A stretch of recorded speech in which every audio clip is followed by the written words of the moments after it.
Broadcast of our signal to our off-track betting parlors is authorized by Supreme Ventures Racing and Entertainment Limited for the sole use of our licensees. Any reception, interception, retransmission, redistribution, or other use of the signal without the express written consent of Supreme Ventures Racing and Entertainment Limited is strictly prohibited and will be the subject of criminal prosecution and civil action. Any equipment or apparatus involved in such a use is subject to seizure and forfeiture under the law.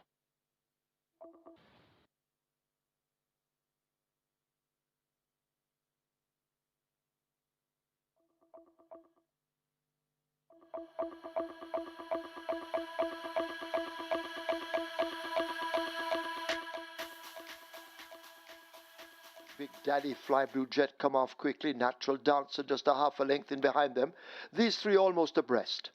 Midnight Galaxy is 3.5 lengths back, joined by Cosmic Force on the outside, and they're driven along. Here comes Doc, last of the field, as they make their way toward the final half mile.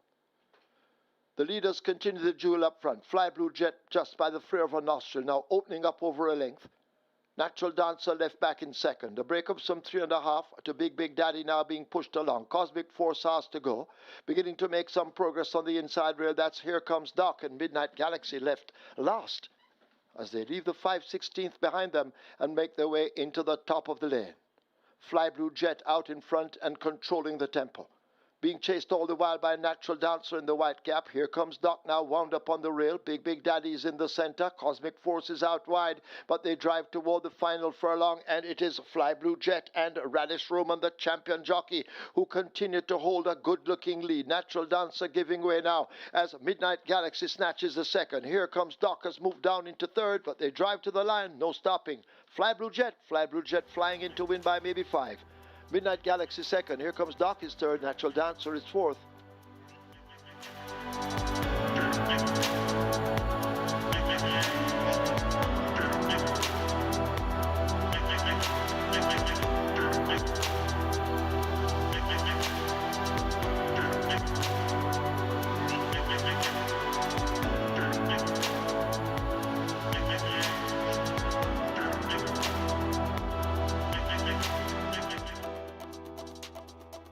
Often racing, Honey Brown misses it marginally, but not too far, as Exceeding Beyond wants that lead. Mulligan Man rushing down on the outside. Right against the rail, that's Dash All Day. Out wide, that's Infinity Star and Blythewood as they blast past the 4, and on that lead, Exceeding Beyond, just in front of Mulligan Man, pressing home an attack, just right down behind them.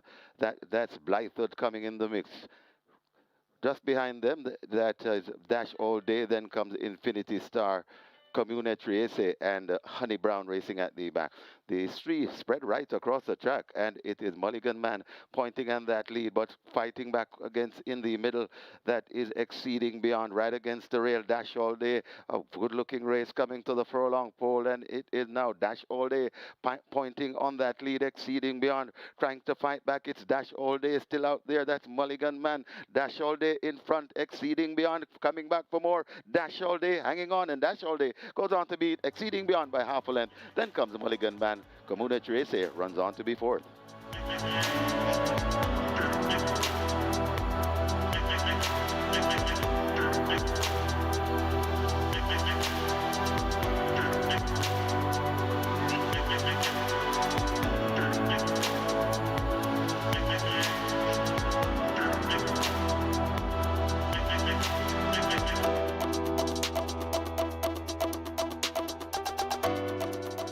Sims is ready there.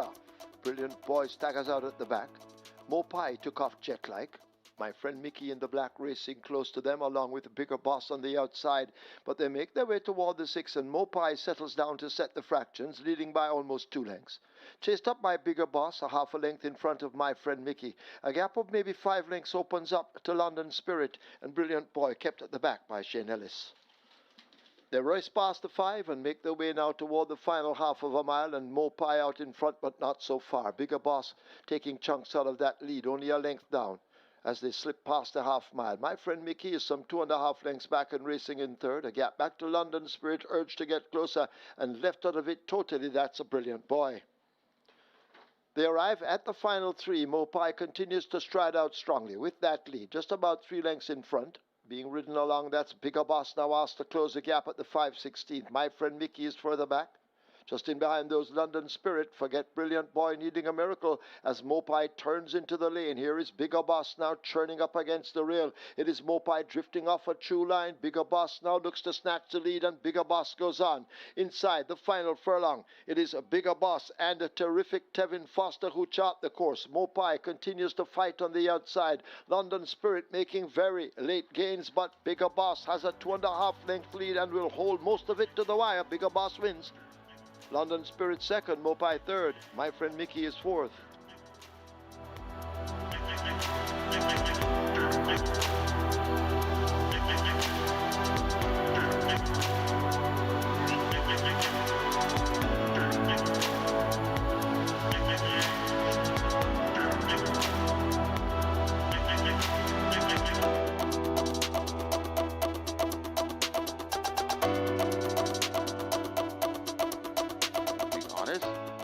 And they're off and racing. That's a good line. As Joyful Surprise wants that lead, and that one is on the outside. Right there, too, that's He's Sensational. Just behind them, that's Benison. Just on the outside of Benison, that's Goose Pimples. Then comes Kuzmi, and racing at the back of the field, that's Roaring Kitty. Joyful Surprise, taking them on a merry chase. About 3 or 4 lengths in front of He's Sensational. Trattle back into second. Right there, too, that's Goose Pimples and Kuzmi. As they head down the back stretch with just over 6 furlongs to travel. Then the trailing pair of Roaring Kitty, and now backing out of it, that's Benison. They head toward the 5, and it is on that lead, He's Sensational, about that Joyful Surprise, still in front. Joyful Surprise in front, then comes on the outside, that's Kuzmi going down into second. He's Sensational watching them from third. Just on the inside and making progress, that's Roaring Kitty, who didn't get away too sharply. Then comes Goose Pimples and tailing off badly Benison. Go past the 4, head toward the 3, and Joyful Surprise is on about a 6 lengths lead, tearing away from this field. Kuzmi still in chase, also asked to do more. That is Sensational. Roaring Kitty still making some progress. The trailing pair of Goose Pimples and Benison well out of it. It's Joyful Surprise trying to lead them pillar to post at the top of the lane. Joyful Surprise, a furlong and a half to the money. Joyful Surprise, rider takes a peek behind and he sees dangers coming in the form of Kuzmi right against the rail and still coming on. That Roaring Kitty. He's Sensational, but Joyful Surprise is still in front, and what an enterprising ride. Joyful Surprise and Jaheim Anderson coming now. Roaring Kitty, Joyful Surprise tying up Roaring Kitty. Might be too late. Joyful Surprise still hanging on by about 2 lengths. Joyful Surprise beats Roaring Kitty. Then comes Benison running on for third, and back in fourth, that He's Sensational.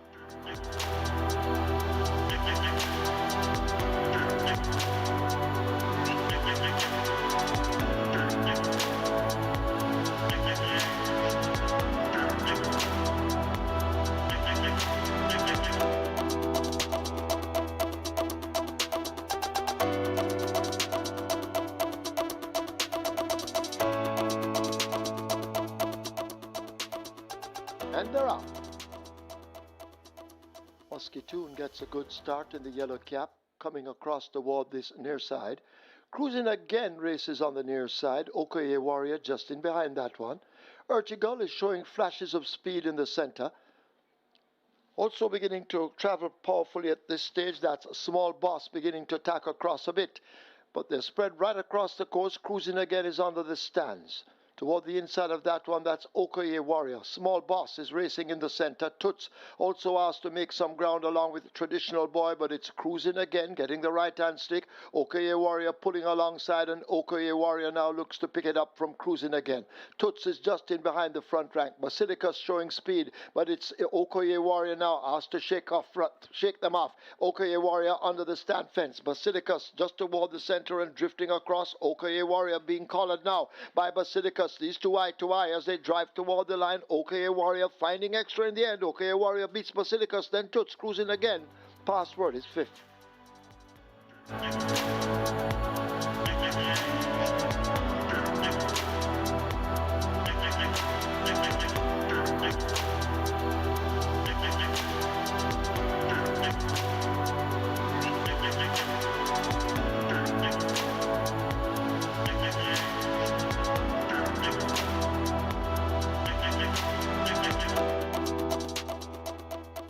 now they're off and racing.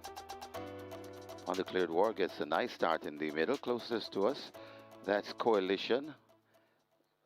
Right under the fence, that's Atomic Energy. Great Commander is also early, switching across from that one draw and tacking across that Mr. Mandate, prompting the pace. So Mr. Mandate, Coalition, Great Commander, these are the principal. Then comes the gifted one coming into the fray. Just behind them, that's Undeclared War. Closest to us, that's Atomic Energy. Also there, that's Beautiful Moon. But Mr. Mandate and Coalition battling for it as they come out of the chute and onto the racetrack. It is now Coalition getting rid of Mr. Mandate. Coalition going on with it and traveling nicely. Coalition. It looks to have this one all sewn up. Coalition begins to sprint away. Coalition and Shavan Townsend sprinting clear in the end, winning easily. Maybe by 8 lengths, got tied for second. Mr. Mandate just hanging on from Undeclared War. It's also tied for the minors.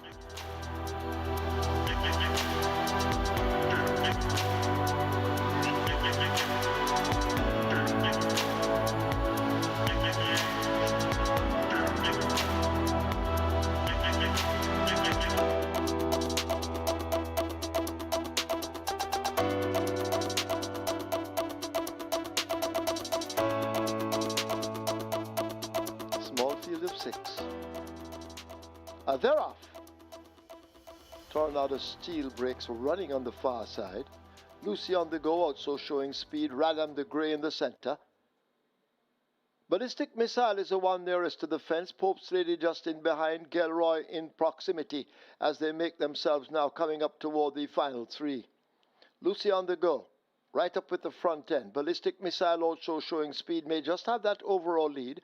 Radam getting ready to pounce. Right there too, that's Gelroy. On the far side, Tornado Steel and the Pope's Lady left out of it a long way at the back of the field as they're inside the final quarter. In the middle, that's Lucy on the go and Radam. Ballistic Missile right against the stand fence. The race could be here over on the far side. Tornado Steel now finding top stride, but it's still wide open. Several horses spread across the course. On the far side, it's Lucy on the go and Tornado Steel. Radam in the middle. Here is a Gelroy kicking in widest of them all. They charge toward the line and Gelroy times it perfectly to win it. Lucy on the go second, Radam maybe third over Tornado Steel fourth.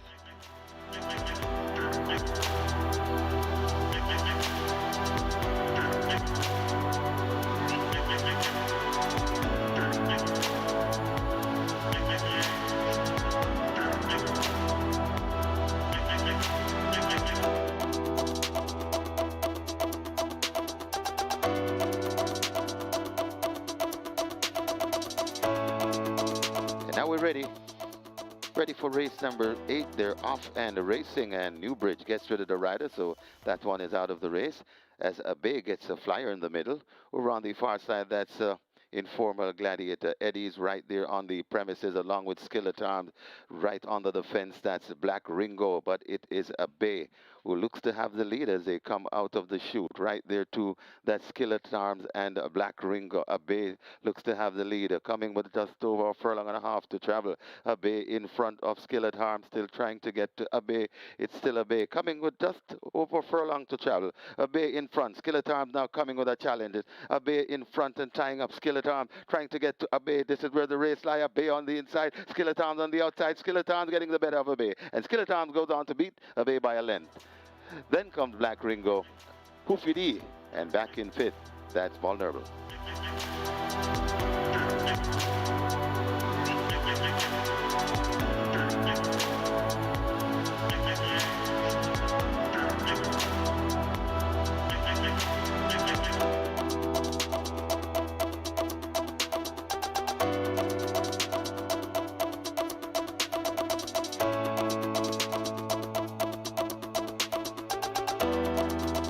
Furlongs there are.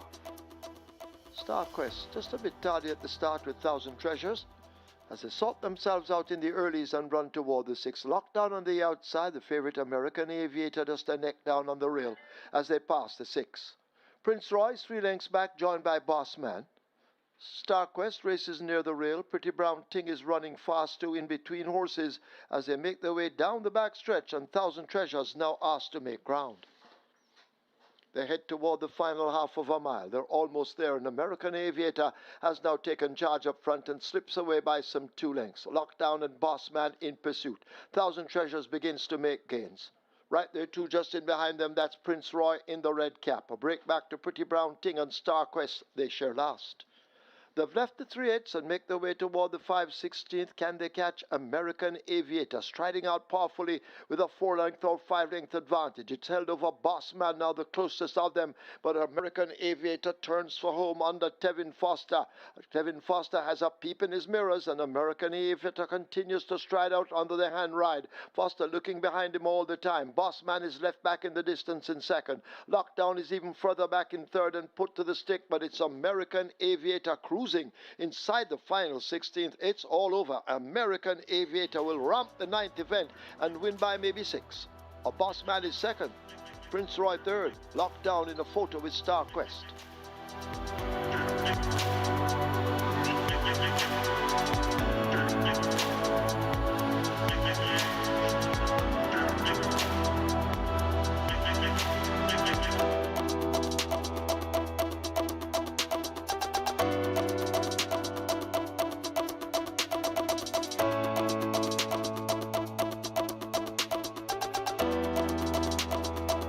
Started holding the field, and now they're off and racing.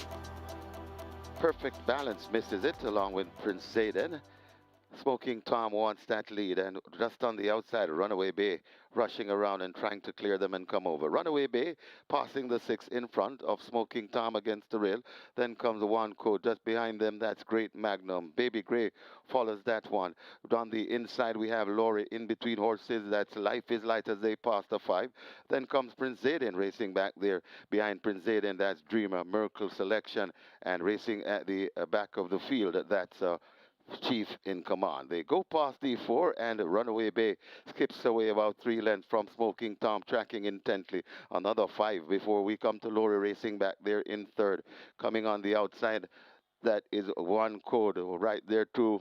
That's Baby Gray, and in the mix as well, it's a great Magnum there coming at the top of the lane, and it is still on that lead. Runaway Bay, it tracked intently by Smoking Tom, trying to come once again. It's still in front. Runaway Bay, Smoking Tom coming on the inside. That's Laurie coming intently, but it's still Runaway Bay in front. Run on the rail and traveling well. That's Laurie. Laurie now hits the front. Still there. Runaway Bay coming out wide. Smoking Tom, who wants the money in the final one as they come to the half a furlong pole. Smoking Tom and Laurie. Laurie hanging on from Smoking Tom. Smoking Tom not quitting, but Laurie goes on to beat Smoking Tom by half a length. Then comes Baby Gray.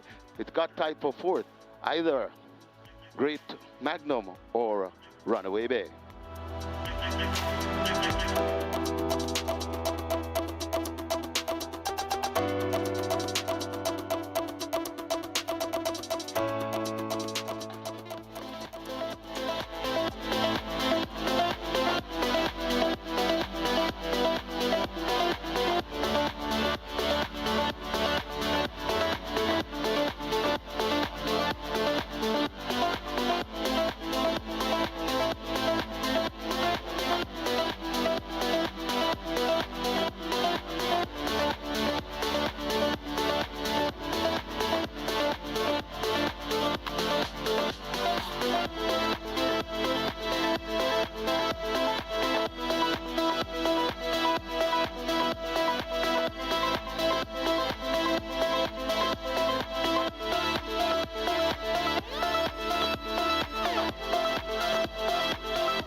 Once again, a very good morning, racing fans. The Supreme Ventures Racing and Entertainment Limited welcome you to the Caymanas Park Racetrack and the off-track betting parlors. In a short while, well, we're going to give you these changes now. The first event offers high five wagering along with Play Spot 8 and Reggae 6. Play Spot 8 has a single winner bonus in excess of 626,000. The Reggae 6 in excess of 8 million. And in the first event, scratch number 6, Superior. Superior is sick. Race 1, take out 6, Superior, sick. Moving on to race 2. That's where the early 5-star begins and the single winner bonus in excess of 1.6 million. Race 3, Twilight 6 begins. Race 4, that's where the late 5-star begins. Race 5, Strike 4. Single winner bonus in excess of 375,000. Race 6 offers high five wagering, and that's where the late triple begins. Race 7 offers high five wagering. Number 5, Easy Money, goes in a figure 8, tongue tie and Lasix, no blinkers. So 5, Easy Money. In the 7th event, the equipment should read a figure 8, a tongue tie and Lasix. Race 8 is the day's feature, the St. Catherine Cup. High five wagering offered there. Myself and Kevin will be back with you later on as usual when the real action begins. It's now time to go over to our racing analyst, Mr. Michael Kane, as he will try to help you with your selections, hence allowing you to leave here with a bag of cash. Over to Michael.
A very good day to you, former racing fans, and welcome once again to Caymanas Park, home of the Caribbean's #1 derby for the Caribbean's finest thoroughbreds and home of the Mute Mile. We have 8 races in store for you today, and our feature is going to be the St. Catherine Cup. That will be race number 8, and open the allowance contest for 3 and up with a purse of 1.25 million. We have a field of 13 assembled to go posters. They go a distance there of 1,200 meters or 6 furlongs. We have in the Reggae 6 over $8 million in the jackpot, so that's going to be a must-bet item. That kicks off, of course, in race number 1. No catch 9 wagering today, as it's an 8-race card. Please for 8 will begin, though, in race number 1. Minimum guarantee payout there, 250,000, and the place for 8 jackpot is already approaching a hefty sum, and that sum is approximately 626,000, so it's approaching 700,000. Twilight 6, of course, kicks off in the 3rd. Minimum guarantee payout 3.5 billion, and as such, we'll be having 4 overlapping races on our Reggae 6 and Twilight 6 races 3 through 6. So we'll be on your best handicapping skills for both of those major exotics. In the Jockeys currently, Tevin Foster leads. Early days yet, he's on 4 wins. Jaheim Addison second on 3. Then we have champion jockey Radish Roman on 2 wins. And he's joined with Demar Williams. He's a champion apprentice. Dane Dawkins also on 2. And Siobhan Townsend also on 2 wins. A win apiece for Robert Haldane, Teresa Koo, Delroy Behari, and Emilio McLean. Jason Acosta, the champion trainer, is in front on 4.3 million in earnings there. Second is Anthony Nunes on 2.9 million. Then third is Adrian Prince on 1.2 million. Ron Matthews next on 800,000 plus. Then you have in fifth Patrick Lynch on 661,000. Rudolph Hardell is next in sixth on 636,000. Then we have Lawrence W. Fremantle in seventh. Gear Sobrati in eighth. Michael Marlon ninth. And round off the top 10 list of trainers early is yet.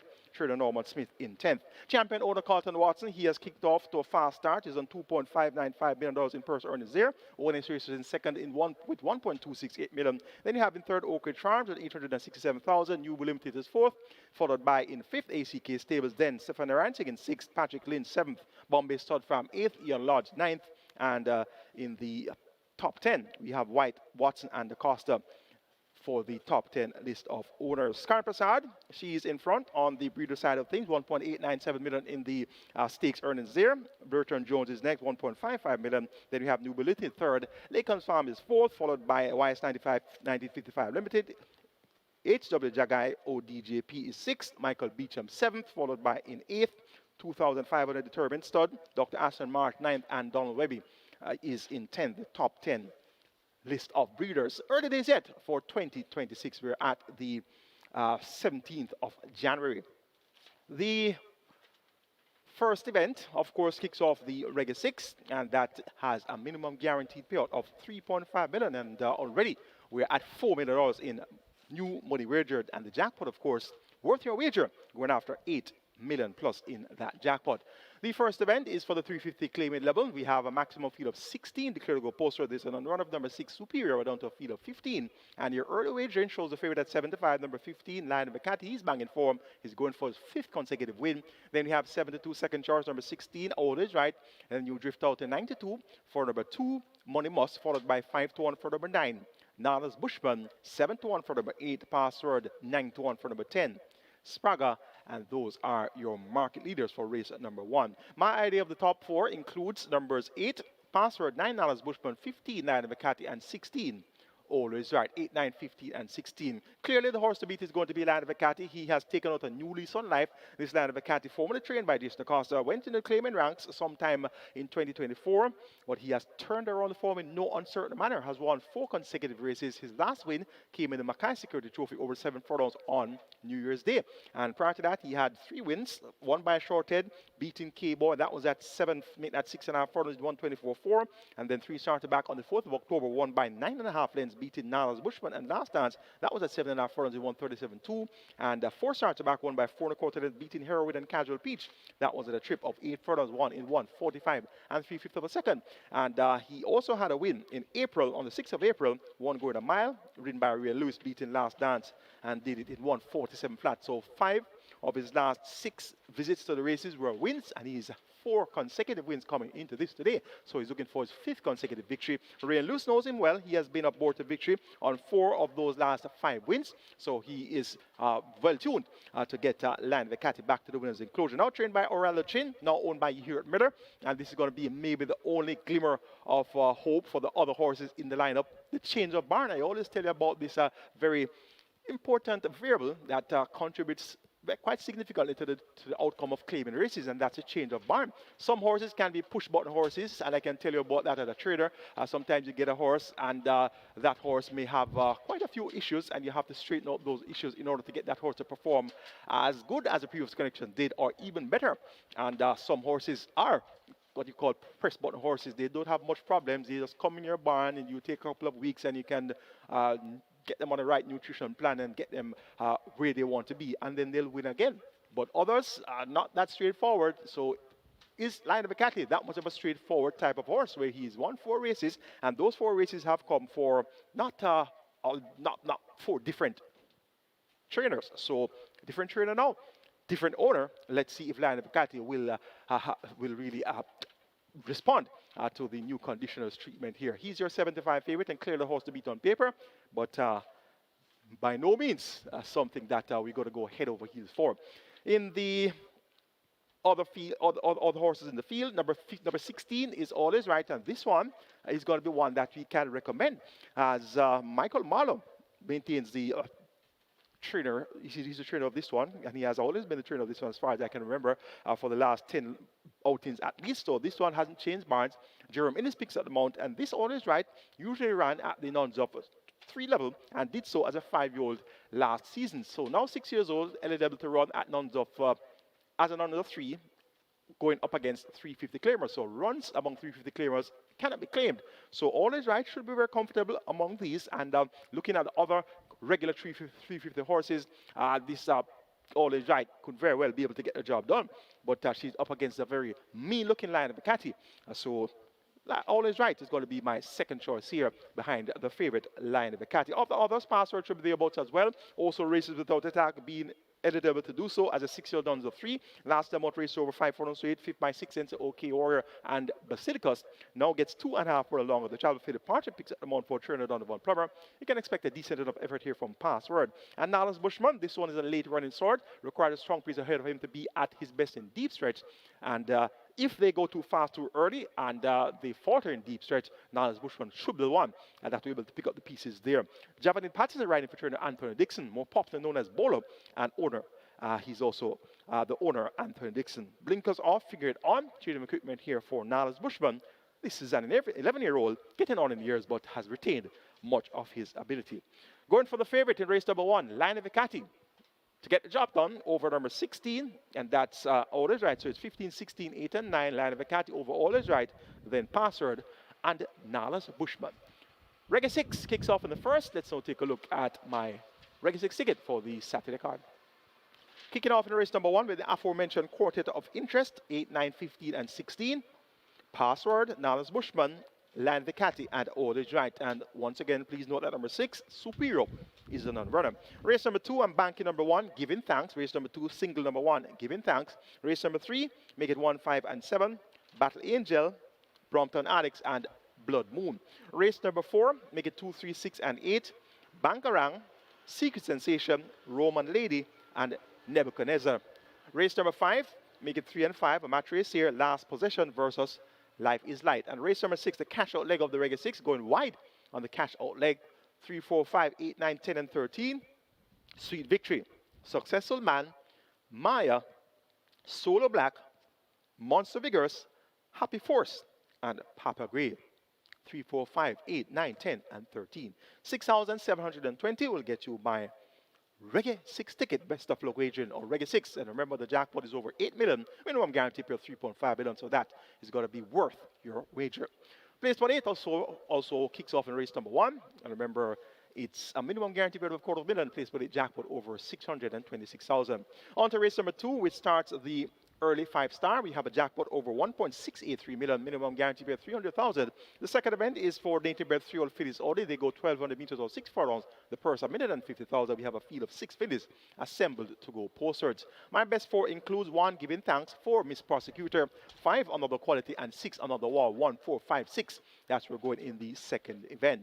Giving Thanks was second on debut on the 21st of December. Broke slow, second by 2.25 lengths to Tailor Made. That was going 5 round. Tailor Made stopped the clock at 102 flat.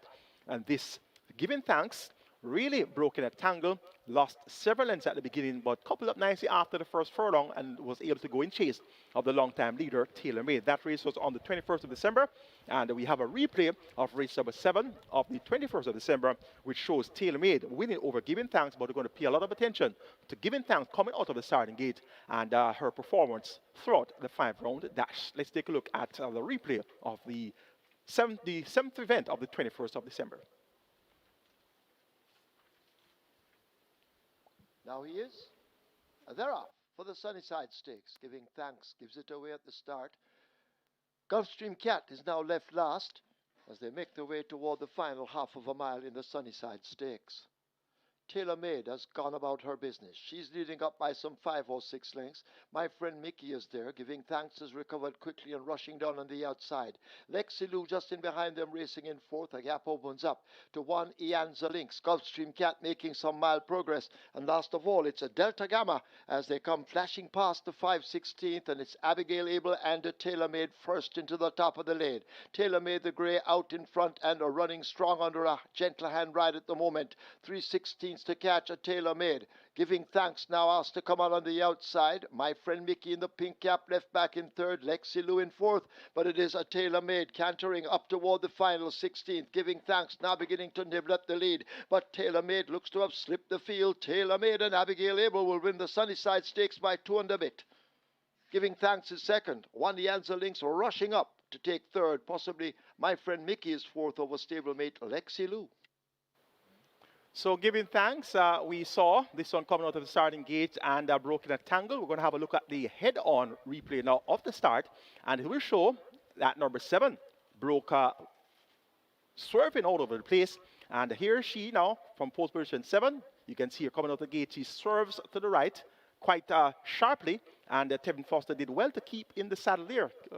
Kept his foot in the saddle, could have easily lost his foot in the saddle there. And look how far outside we see giving thanks here, and that's given away several lengths at the start. So let's have a look at it again. Coming from the starting gate, we see where giving thanks swerves abruptly to the right, and she gives away at least 6 lengths in doing so. And in turn, the horse that made the lead was Tailor Made, and Tailor Made made all the running. So look at giving thanks. Look at how she has blown the start. And that's understandable. She's a youngster, 2-year-old at the time, running for the first time. And clearly, she couples up quite nicely here, comes down from the wide section, and has caught up with the rest of the field. So she's right on the heels of the other horses. And in the meantime, Tailor Made is on a 3 to 4 length advantage. So this giving thanks really did well to couple up nicely to go in chase of the leader, Tailor Made. And they pass a half mile. They're now about to straighten up for home. And you can see giving thanks in second position here. The winner, though, had already flown the coupe. That was Tailor Made, well out in front and traveling like a well-oiled machine. But giving thanks follows through with effort, really ran strongly right through past the winning post and galloped out quite strongly, did giving thanks. And this is a very encouraging performance. And quite important to note is the fact that she was 7 lengths clear of the second runner-up, which was one Ianza Lynx. And here you can see giving thanks in the gallop out now. After passing the post, we're seeing giving thanks here still full of run. So this was an eye-catching performance. So indeed decided to share this replay with you. And as such, I've made giving thanks my banker on my Reggae 6, and my very strong opinion is on the winning chances of giving thanks. So giving thanks looks set to get the job done. Sheena first time lay 6 for a second assignment, and Tevin Foster maintains them out here. Tongue tie taken off, so maybe the tongue tie could have been the reason why she was so so she broke in such a tangle. Maybe, maybe not. Well, the Maestro 14-time champion, Shirley Philippiani, has opted to remove the tongue tie, and Tevin Foster 6 at the mount. So giving thanks, should be winning this from a long way out. Towards the outside, number 6, another wall. This one broke very slow on debut and trailed the field early. 6th by 12 lengths in a field of 6, going a distance of 6 furlongs. Went off at 1 to 5, and this another wall is a sibling of Wow Wow out of the prized mare Sierra Barracuda, bred at Michael Bernard Old Micross. So this another Wow had very high expectations of her on debut, and as such was sent off the 1 to 5 favorite. However, she was not able to deliver, second by 8 lengths there behind Stardom. So another Wow now has second time lay 6 with the run on her belt. She has worked fairly well on the 10th of January when 5 round in 102 and 2/5 of a second. Rain Loose replaces Radish Roman in the saddle. Look for another Wow to be the one to chase home, giving thanks. Number 5, another quality, has shown speed in her last 2 races. Led at the half mile on both occasions, going 6 furlongs. Was third by 8.5 lengths in that same Stardom another walk contest, and is back here now. Gets the same trip of 6 furlongs Radish Rowan picks up the mount. Look for another quality to show good speed once again. And the debutant, number 4, Miss Prosecutor. She's a 3-year-old bay fitted by Avenue Melkino out of the Performing Magic Dam Supreme Magic. Brennan Owen, Alwyn Da Silva, trained Everett Francis. Demara Williams, the champion apprentice, picks up the mount. And the groom here is Fitzroy Folks. Miss Prosecutor hasn't done anything flashy at exercise. She appears to be the type that should get distances well in excess of 1,200 meters or 6 furlongs, so she could be a staying type. And there's another debutant by the name of Miss Veronica, horse number 2. She's the 3-year-old bay fitted by Savoy Stomp out of the Aconite Dam, Carolina Tryst. Bred Neil Maharaj, owned Marvin Campbell and Romeo Daly, trained Ricardo Brown. Rudolph Page is in the saddle. Figure 8 and Lasix for the debut. The groom here is Dave Dixon. Miss Veronica hasn't really been cited at exercise doing anything much, but she makes her debut, and she's expected to make the grade in due time. I'm going for number 1, Giving Thanks, to be well out in front and get the better of number 6, Another Wow, then 5, Another Quality, and 4, Miss Prosecutor. Race number 3 is next. We'll kick off the Twilight 6 here. Minimum guaranteed pay of 3.5 billion. We have a field of 7, and they go a distance of 1,100 meters or 5.5 furlongs. It's for the claiming level, 700,000 down to 600,000. Native bred 5-year-olds and up nuns of 4, and importees 6-year-olds and up nuns of 4 can also run, and they can race without a tag. Of the field of 7, my best 4 includes 1, Battle Angel, 3, Hickory Slim, 5, Brompton Alex, and 7, Blood Moon. 1, 3, 5, and 7. That's where we're going in the third. Battle Angel, last time out, ran prominently, going 7 furlongs, but just didn't have enough to get by the likes of Matuso, and in the end, the General beat her for second. Cuts back in distance of 5.5 furlongs. Her last run at 5.5 furlongs was among $1.5 million claimers on the 20th of December, and was fought by just a length and a quarter behind Warsaw, Prince Aman, and Whiskey. Whiskey has come back to win at the $1.5 million level since, and Battle Angel races among 700,000 claimers, of course, runs without a tag. Radish Roman maintains a vote for Anthony Nunes and Una Gear Pair. Battle Angel gets a vote here in race number 3. Number 7 is Blood Boom. 5th last time out, running among nuns of 4, beaten behind Oro, Titan Temper, and Uncle Peck. Now takes on 700,000 claimers without a tag, and Tajesuku picks up the mount for Trader Rudolph Hardiel. Blood Boom was a 43-1 upset winner on the 26th of December, beating Bobby Too Bad and Chief Dissident. That was at the nuns of 3 level, so should be comfortable among 700,000 claimers without a tag. Look for Blood Boom to be running well throughout. Brompton Alex, number 5. This one also very comfortable at this level. Actually had back-to-back wins last season on the 27th of April, one at the 700,000 level, going 6 furlongs, one in 1:15.2, beating Whiskey. And Conundrum just told you about Whiskey, who won 1.5 million recently.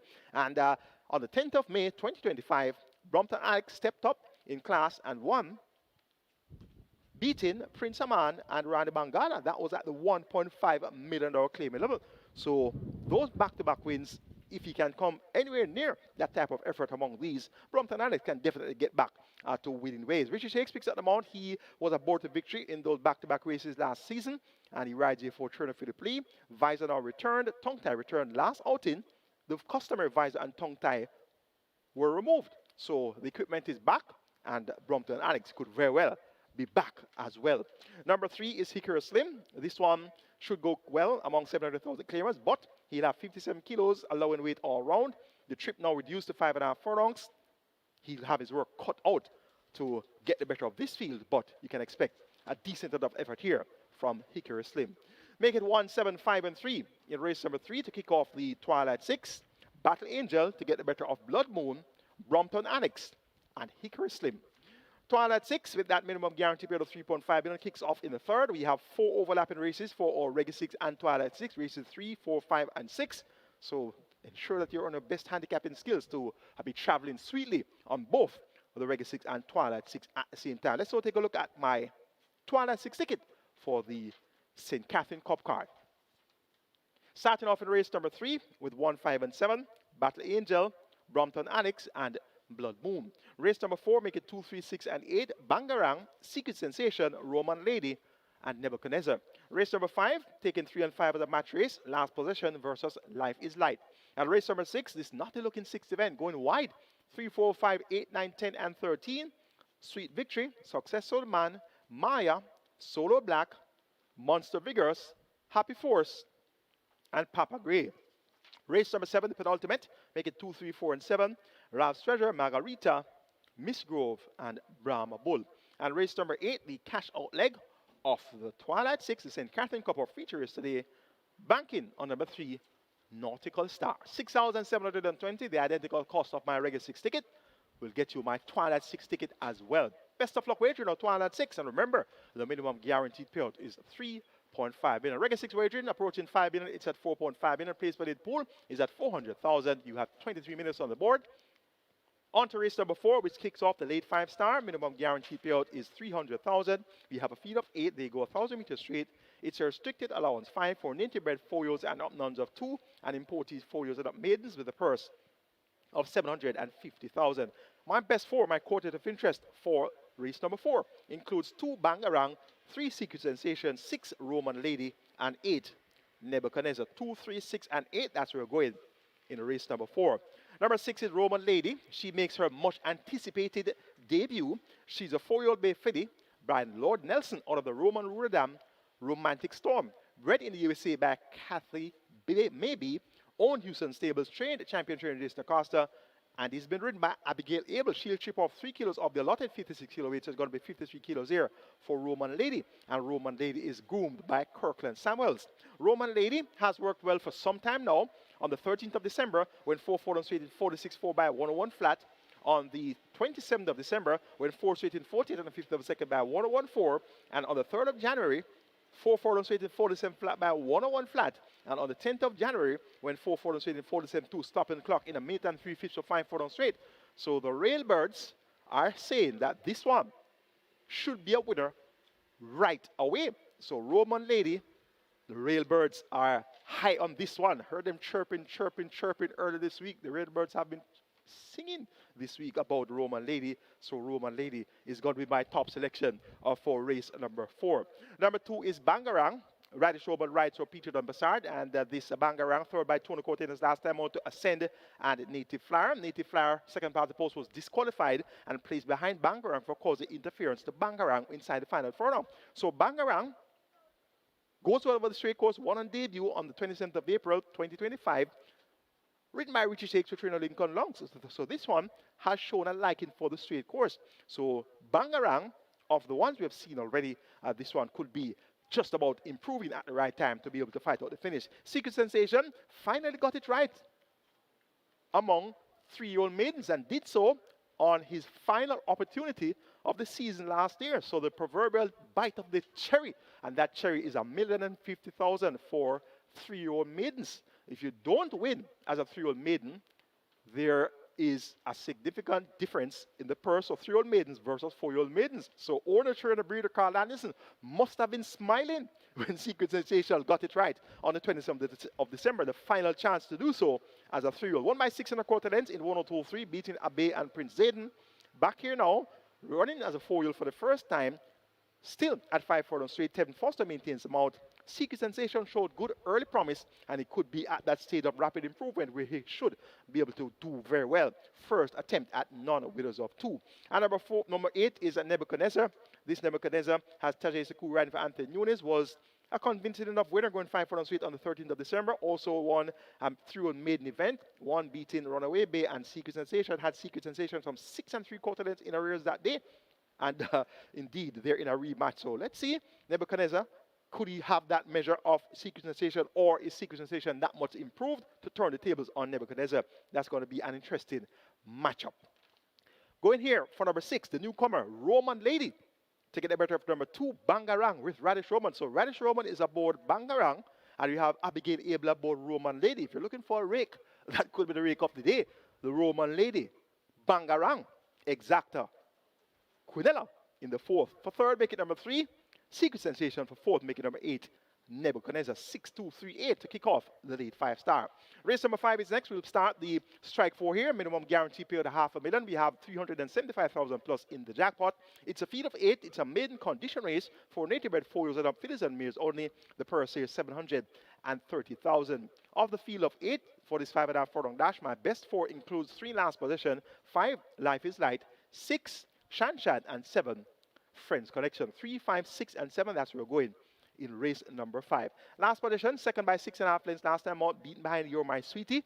You're My Sweetie was winning quite convincingly First time Lasix now for last position. This is her fourth attempt. She showed good form on her second outing, 4x5 1/4 against the Dark Swan, Euromile Sweetie, and Bad Bad Tanisha. So she's on the upgrade at the right time. Radish Roman maintains the mount for the fourth consecutive occasion. Riding for trainer Anthony Dixon, more popular known as Bolo, and owner Eminem Racing Stable of Blue Vinyl fame. So Radish Roman and Eminem Racing Stable, they go far back and they have a good enough strike rate. So last position is the one that gets a vote here in race number 5.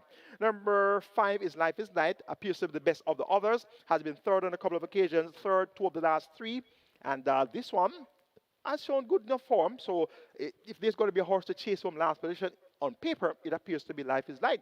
And that's on one of her better efforts. She's not very consistent, but when she puts in a good effort, she puts in a good effort. And that good effort among the others should see her fit in the exact spot behind what I'm expecting to be an easy winner in the form of number 3, last possession. Number 6 is Shan Shan. Has been quite whispered on a couple of occasions, but hasn't delivered as yet. Notable choice of rider, Tevin Foster. He maintains the mount for the 3rd consecutive occasion, so he's sticking to this one for trainer Adrian Prince and owner Trian Connection. Shan Shan could run her best race yet. And number 7 is Friends Connection. This one showed good form on the 25th of October, going 7.5 furlongs, chased the pace. Earmark Blitz was in front at the quarter pole, and the Friends Connection was second by 2.5 lengths. Came to the furlong pole second by 6 lengths before finishing third by 7.5 lengths behind Earmark Blitz and Kuzmi. So an effort similar to that should see Friends Connection being thereabouts when this will be decided. But that was her only real sign of good ability. She has raced 15 times. And all of the other efforts were quite lackluster. She's out of a Sir Percy dam called Kalamata. And let me tell you something about Kalamata. Kalamata was bred in Great Britain, raced in Great Britain, and Kalamata won over distances in excess of 2 miles. So Kalamata ran in Great Britain and won races 1.5 miles and up. And Kalamata was imported to Jamaica and raced here for a couple of times. I think Kalamata won 1 race, and then she was sent to stud. So the dam that produced Friends Connection is one that gets warmed up after the first 1.5 miles of a race. So this Friends Connection is bred to get a distance of ground. The stallion is Western Warrior. He may be a more paces type of stallion, more towards the middle distance type of performance. But the dam, Kalamata, was a 2-mile winner in Great Britain. So this Friends Connection should definitely go well over a distance of this nature. I'm going for number 3, last position, to be firmly on top and get the better of number 5, Life is Light, then 6, Shan Shan, and 7, Friends Connection. The 6th event is next, not a looking event to kick off the late triple. Minimum guarantee for your late triple is 400,000, and we have a big field of 15 horses declared to go postward. It's for the 500,000 down to 400,000 claim. And love the purse here is 790,000. There's a condition for this event where native bred 6-year-old up nuns of 4 can run without a tag, and also importees 6-year-old up and native bred 5-year-old nuns of 3 can also run without a tag. Of the 15 runners, 3 horses will race on a tag. Numbers 5 Maya, 8 Solar Black, and 15 Daddy Jones. So of the 15 runners, 12 horses are eligible to run without a tag. Not to look in, 6th event. My best 4 includes 4 Successful Man, 9 Monster Vigorous, 10 Happy Force, and 13 Papa Gray. 4, 9, 10, 13. That's where we're going in race number 6. Happy Force number 10. This one, 5th by 3.25 lengths last time out, going 5 furlong straight among 500,000 claimers. Risa Force without a tag. Baby to Heavy Road that day. Today we have Javanese Patterson picking up more for trader Patrick Taylor, more popularly known as Mice. And the last time Happy Force won, it was Javanese Patterson that was aboard for trader Patrick Taylor. So that's not in the form line here. The form lines date back to June 2025. And if my memory serves me right, it was toward the latter stages of 2024 when we saw Happy Force win. So Japanese Patterson back in the saddle for trainer Patrick Taylor, and the hint should be taken here. Happy Force by top selection. Number 13 is Papa Gray. Run up last time out, going 5 furlong straight among 500,000 claimers without a tag of force. Tap it good won the event in 59-1 on a muddy track, going 5 furlong straight. 57 kilos was the weight that day, 57 kilos the weight today again. Real loose replaces Philip Parcher in the saddle for trainer Barrington Dawes. Papa Gray now gets 7 furlongs to work with, so he has pace, he can lead, he can stalk, so he's going to be one of the horses to keep on the right side for this 6th event. Number 4 is Successful Man, a disqualified winner last time out, running among nuns of 3 on the 3rd of January, won by a short head over Princess Catalina and Monster Vigorous. Just up on the wire, Demar Williams picks up the mount, replacing Radish Roman, riding for trainer Errol Burke. Successful Man should be most comfortable among 500,000 claimers, running without a tag, of course, so he's going to be one that's due the world of respect. And at number 9, Monster Vigorous comes out of that same event where Successful Man was a narrow winner over Princess Catalea. Monster Vigorous had the lead at the quarter pole by a length of the quarter, led at the frontal pole by a length, but just was run down in deep stretch, finished up third by 3/4 of a length. Tyrese Anderson maintains the mount for the 5th consecutive occasion, riding here for trainer Rowan Matthew and owner breeder Laura Davis. Monster Vigorous clearly is going to have a great say here. It's a wide open looking 6 event. As you saw, I went wide on my regular 6 as well as my Twilight 6 in this event. And when you go wide on any particular event, on any particular exotic wager, you want the outsiders to win. You want the outsiders to come in on top. And I gave you a ticket last week, and I hit the all button. And the longest shot on the board came through, and that was Gilroy at 11-1. Beating the second longest shot on the board, which was Lucy on the Go at 8-1. So when you go wide on any particular exotic, you want the outsiders to come in. That's where you get paid big bucks. You don't get paid big bucks by going wide in a race, and then the favorite wins. So from the standpoint or from the angle of a regular 6 and a Twilight 6, when you go with several selections, you want the longest shot to come out on top. My selections, in order of preference, are 10, 13, 4, and 9. That's Happy Force over Papa Gray, Successful Man, and Monster Vigorous. But clearly, for Reggae 6 and Twilight 6 and any other exotics, such as your Strike 4, your last triple, whatever it may be, once you go wide, you want the price horses to come in. So it's always quite interesting to go wide on any particular level of your exotic. So Happy Force over Papa Gray, Successful Man and Monster Vigorous in race number 6. But you can look out for the likes of Sweet Victory. That one should be at a good price. Maya should be at a good price as well. Let's hope for the best in race number 6. There's also Solar Black, who should be at a decent price also. On to race number 7. Here's where we'll begin, the late double. And the late double always quite an attractive wager. Race number 7 is a restricted allowance for native bred 4 years and up nuns of 3 and imported 4 years and up nuns of 2. The purse is 780,000. A field of 11 declared to go posters. They go a distance of 1,100 meters or 5.5 furlongs. My best 4 includes 2 Ralph's Treasure, 3 Margarita, 4 Miss Grove, and 7 Brahma Bull. 2, 3, 4, 7. That's where we'll go in race number 7. Margarita, last time out on the 26th of December on Boxing Day, stepped up in class after winning at nuns of 2 quite easily and raced at the nuns of 4 level. Led for 5 furlongs and was just run down by Big Buzz in deep stretch. Big Buzz was a 36-1 upset winner.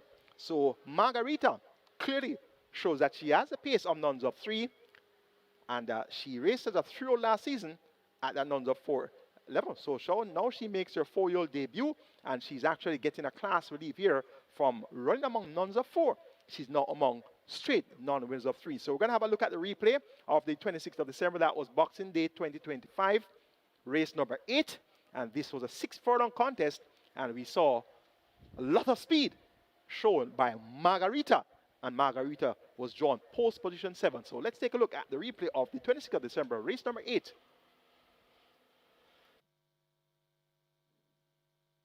6 furlong the trip. Often racing. Miss Barbella slightly misses it and racing at the back of the field as Margarita wants that lead. Donka tracking in second. Then comes a Big Buzz. Out wide, that's Ralph's Treasure. Just behind them, Prince Roy. About 2 lengths before we come to Brompton Boy. Then comes Lockdown and Miss Marbella racing at the back of the field. They head toward the 4, and it is on that lead. Margarita, just the leader from Donka, pressing home an attack. Right there, too, that's Big Buzz. Ralph's Treasure watching them. About 3 or 4 lengths open up before we come to Prince Roy. Behind the Prince Roy, another 2 before we come on the outside. Miss Marbella recovering after that break. Then comes a Lockdown and racing at the back of the field. Brompton Boy, they're going to come into the lane shortly, and it is a mad scramble.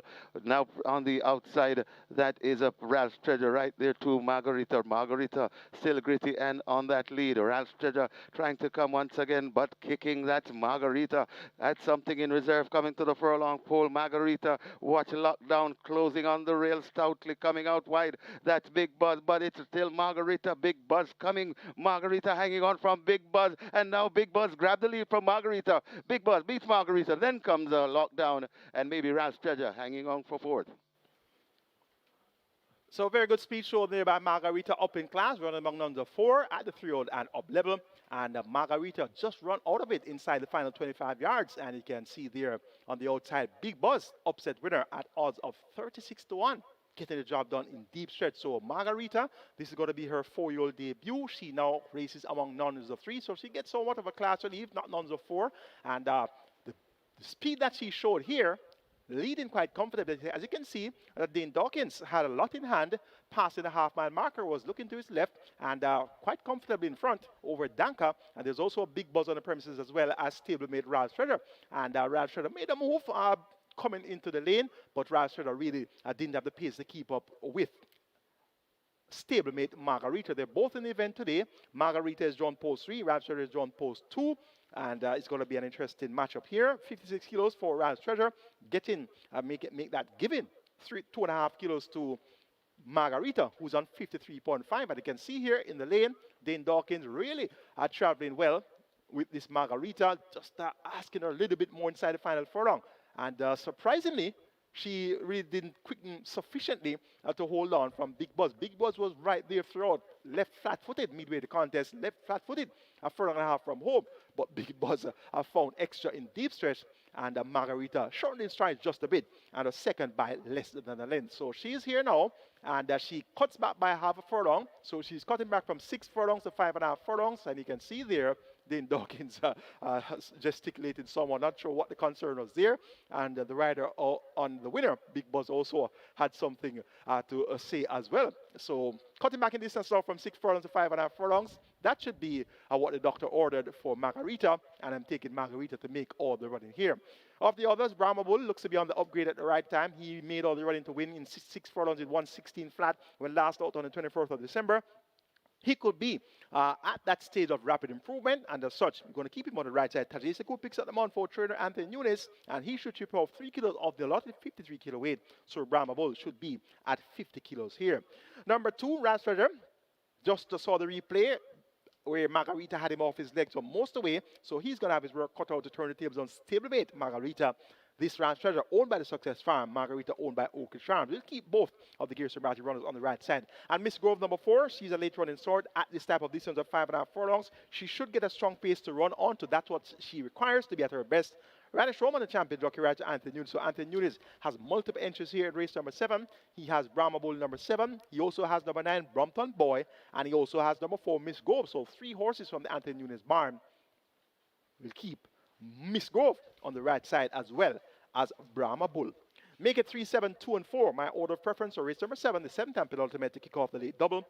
Margarita to get the better of Brahma Bull, Ralph Treasure, and Miss Grove.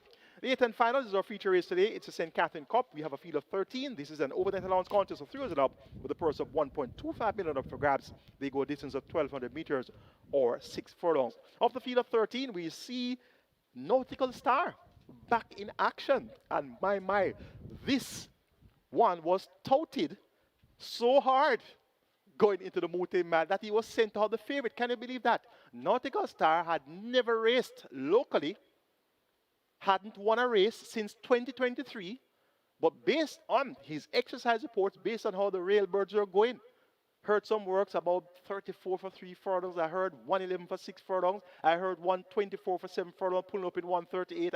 I heard some, what I would call, astronomical times that this one went at exercise. So that's the power of our railbirds here at Caymanas Park. That's the power of the tout. How can a horse that has never raced before on local soil, running in the richest race in the English-speaking Caribbean, the Mute Mile with a purse of US 300,000 up for grabs, be sent our favorite? Well, that's what happened, and that's the strength of the railbirds here. So this Nautical Star did not deliver. 9th by 15 1/4 lengths as the 2-1 favorite. The race was won in stakes record time by Ride All Day, 136.4 for the mile. Legacy Isle, who led for a long way, in splits of 22, 45, 110. Held second, Fun Can Done ran on to be third. So Nautical Star, after all that hype for his local debut in the richest race ever, makes his 2026 seasonal debut. He's now 6 years old, and he makes the debut for 2026 at the overnight allowance level. So if he were sent off at the favorite in the Mute Mile, what's going to be his price today at overnight? We'll now take a look at last year's renewal of the Mute Mile, race number 11. On the card, we had a field of 15 with a purse of US 300,000 up for grabs, and your favorite was Nautical Star. We'll try to find this one throughout this contest. Let's take a look at the Mute Mile replay of last season. They're off for the fourth running of the Mute Mile. Tis Talk misses it with Fun Can't Done. Digital One took off fast. There goes Legacy Isle now with a kick, and Legacy Isle is the one that leads them past the 7. Pack Plays racing down in second as they make their way toward the 6. Legacy Isle tugging hard. Pack Plays are right alongside as they charge away toward the 6. Dothraki, as they leave the 6, now makes progress. Ride All Day in behind them with a Digital One and a Main Mistress. Supernatural Power is asked to make some ground. Fun Can Done and Mojito race up almost as a team. Garvano on the outside of a Nautical Star. Unspun is next. Then Tis Talk, Champion Bubbler, and Sensational Soul brings up the rear as they charge past the half mile and run away now toward the 3 furlong. Legacy Isle on that lead by 2 lengths. Pack Plays in chase and under the pump. Ride All Day is there. Supernatural Power races back and forth as the field strings out. Digital One just in front of Mojito. In behind them, that's a Fun Can Done asked to make ground. Watch Nautical Star now. Set a light on the outside, but they're coming into the lane. It is the Legacy Isle. Has he escaped them in the Mute Mile? Pack Plays continues to pursue over against the rail. Here is Ride All Day now kicking in, but Legacy Isle drifting off a true line but still holding that lead. Ride All Day is there. In behind them, Pack Plays. They race past the furlong pole. Legacy Isle and Ride All Day in a battle, and Ride All Day now snatches the lead inside the final 16th. It is Ride All Day and Javier Castellano making short work of the field. They win by almost double digits. Legacy Isle and Fun Can't Done come next. Could be Supernatural Power out wide of Digital One. So Ride All Day wins in ultra impressive fashion. The new stakes record 136.4 for the mile, and won by a wide gap. Javier Castellano, 4-time Eclipse Award winning jockey in the USA, and of course he's Venezuelan, and he visited us here at Caymanas Park for the first time, and he won the richest race ever at Caymanas Park with a purse of US $300,000. Nautical Star sent off the 2-1 favorite. I was looking very closely a while ago to see this one, and made a mild mid-race move. You heard Brian Renaud said this one wound up and set a light, but the light didn't really shine too bright thereafter, and Nautical Star finished up 9 by 15 and a quarter then. So he'll get a chance to make amends now running among overnight allowance horses, and Nautical Star gets a vote in the St. Catherine Cup. Wall Street Trader, number 9, Damar Williams, he rides for Trader Rowan Matthew, and this one comes down from Open Allowance Company, raced in the Miniature Man recently, raced in the Bruce on the Loose, raced in the Hall of Fame Stakes, raced in the Gregory Park Sprint, raced in the Eros as well. So get some class to leave, and has Damar Williams, the champion apprentice, aboard. He'd chip off 2 kilos of the allotted 57 kilo weight. It's going to be 55 kilos here for Wall Street Trader. And if the Downing class Nautical Star doesn't step up his game, it's going to be Wall Street Trader's race to lose, because Wall Street Trader matches up perfectly among all of the other brothers here. Divine Force, Inspire Force, Taurus Boy, Champion Bubble, Oro, Gallop and Double Loss, Sensational Soul, Oil Machine, Major Danger, Mark My Identity, and Commander Z. So Wall Street Trader is the horse of the others that really stands out. So if Nautical Star doesn't live up to the hype, Wall Street Trader is going to be the next best horse in the lineup, and he is going to be my second choice. Champion Bubbler, runner-up 2 of the last 3. That was over 5 furlong straight. So she appears to be the type that reserves her best efforts for the straight course. Had a Hatchet Cup wins last season, March, April, and May. All 3 wins came over 5 furlong straight. So she has really shown her best running going 5 furlong straight. She has 3 runner-up efforts since those consecutive victories, with all 3 runner-up efforts came over 5 furlong straight. So the trip today is 6 furlongs. She has worked well coming around the bend on the 12th of January when 5 running 101.2 alongside Commander Z, her stablemate, but she really hasn't shown that zest when she comes around the bend. But we'll keep her on the right side nevertheless. Robert Haldane rides for trainer Spencer Chung. And number 12 is Mark My Identity. Appears to be on the upgrade at the right time. Vastly improved sort. Had a hat-trick of wins going into his last outing, which came at Open allowance for the first time, and he was soared by 2.5 lengths. Interesting times ahead and Brilliant Boy. Cuts back in distance from 1 mile to 6 furlongs. May not necessarily be the best move for Mark My Identity, but he's really sharp right now, and he should be closing fast and furious inside the final furlong and a half. It's the St. Catherine Cup, our feature race today, going for number 3, Nautical Star. But only just over number 9, Wall Street Trader, then 5, Champion Bubbler, and 12, Mark My Identity. That's the handicapping seminar for you today, and I sincerely hope that analysis would have been a good guide for you when making your decisions and comprising your permutations. And at the end of today's wagering, right here at Caymanas Park, all the OTBs island-wide, and also on the SP Games app, wagering through MBet, and also on the overseas betting apps such as XpressBet, NairaBets, the Wood Bible betting platform, and also on FanDuel, that you will be a winner wagering Caymanas Park Racing. Have a great day.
And we're here to kick it off for another race day, although it's only 8 races today. Quite competitive betting, especially at the fixed odds windows from early. So let's go into race number 1, and then we'll take you through the rest of the races later on. So race number 1 here, Money Must, currently at 750. Not badly supported. Don Pablo, currently at $8. This one was getting quite a bit of support as the windows open. A lot of early support for Don Pablo. Another one that was getting a lot of early support was number 12, Blitz Strike. Blitz Strike currently at 440, but got a lot of early support for this one.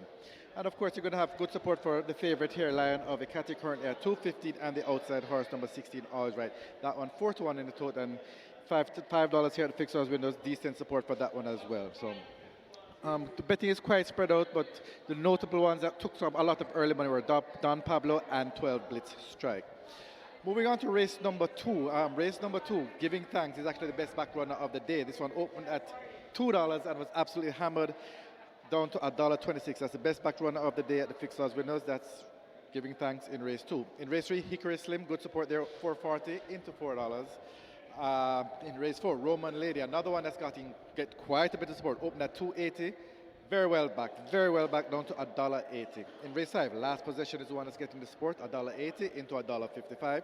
In race 6, Design Diva opened at $21. Good support from early down to $11 now. In race 7, there are two of them that are getting pretty well supported. Margarita currently at Margarita opened at $2.50, bet down to $1.90, and then Riley J opened at $17, well backed down to $6.50. And in the 8th and final race, Wall Street Trader took a lot of early money there. Opened at $4 and is at about the $3 mark now. So those are the ones later on the program that are taking the early money. And here we're looking at Land of Ecati, always right, Don Pablo, and Blitz Strike. So that's your update from the fixed odds winners for race number 1. Good luck.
Horses take the track for the first. It's for 3-year-olds and up. It's an optional claiming event. 350,000 to 250,000 the tag. Also 6-year-olds and up, non-winners of 3. The distance 1,500 meters or 7.5 furlongs. 4, Hijo Primero. Make the weight 52.5 or 116. Scratch 6, Superior Sick. 7, Dancing in the Breeze. 54 or 119. 10, Spraga, 53 or 117. 11, Empress in the Breeze, 53 or 117. 12, Blitz Strike, 55 or 121. 14, Security Code, 52.5 or 116.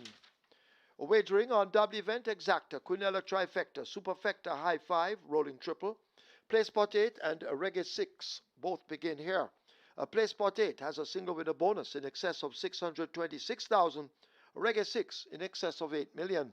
Reggae 6 on its way to 9 million. Play Spot 8, 800,000. High 5 on its way to 300,000. Runners make their way to post. Get your wagers on.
again, Thorpe Racing fans, and welcome to Caymanas Park, home of the Caribbean's #1 derby for the Caribbean's finest strawberries and home of the Mute Mile. We have 8 races in store for you today. Our feature is going to be the St. Catherine Cup. That's going to be race number 8.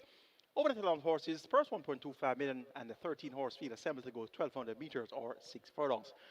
Reggae 6 kicks off in the first. Reggae 6 pool approaching 9 million. It's at 8.5 million. Your place where it kicks off in the first as well. A place where the pool is at 700,000. Remember the jackpot in Reggae 6 just over 8 million.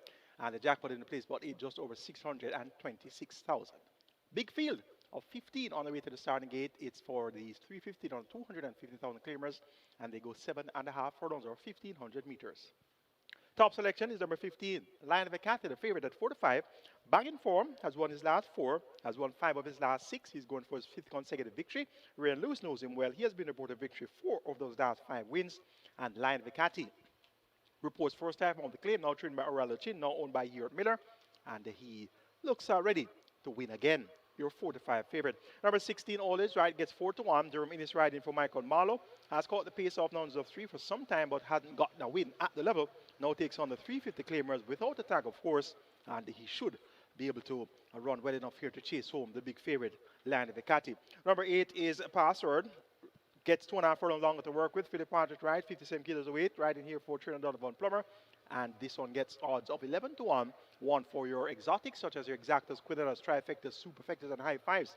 Password at 11 to 1 can beef up those dividends. Number 9 is Niles Bushman. He's a deep closer, requires a strong pace ahead of him to be at his best. And he should get a strong enough pace to chase here.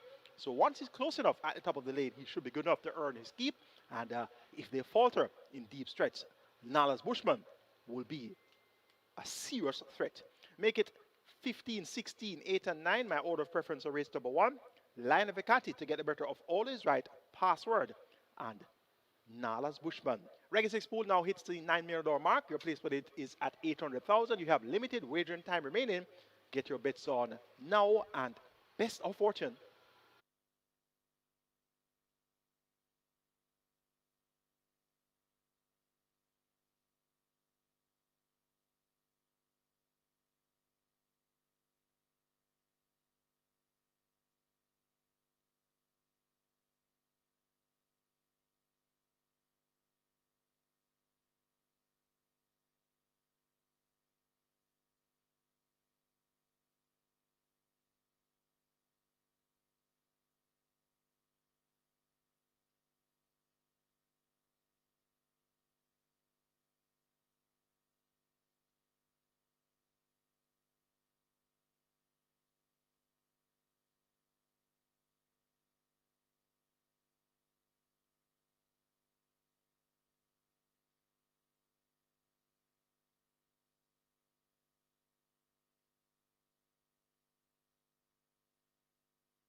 So the runners have arrived at the post for race number 1. This is where the Reggae 6 begins. Reggae 6 on its way to 9.5 million, possibly 10 if time permits. The play spot 8 approaching 800 and nearly approaching 900,000, the play spot 8. And we have high five wagering, high five pool on its way to 350,000. Over at Simulcast, we have a mandatory payout today at Charlestown in excess $1 million in the CT6, mandatory payout on the CT6 of interest. In the early stages of simulcast, we have a massive play spot 8 carryover at Tampa Bay in excess 391,000. Got a nice Super 6 carryover at Santa Anita in excess nearly 210,000. And we have the slate of the Gulfstream Park, Aqueduct, Tampa Bay, and Laurel Park, the early part of the simulcast. And later on at Charlestown, your mandatory payout in excess $1 million in the CT6. Get your bets on here at Caymanas Park. The Reggae 6 on its way to 10 million. The play spot 8 approaching 900,000 and your high five pool approaching 350,000. Best of luck.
Horses now loading. First one in Money Mustard, gate 2. Rider not yet mounted. Rider off Curlin's Flight. Curlin's Flight is in at 5. Robert Haddadine not yet ready to go up on Curlin's Flight. Hijo Primero coming into 4. An outsider of the party at 69 to 1. Dancing in the Breeze will come into 7. So you still have time to wager as the Reggae 6 heads to 11 million and the play spot 8, 900,000.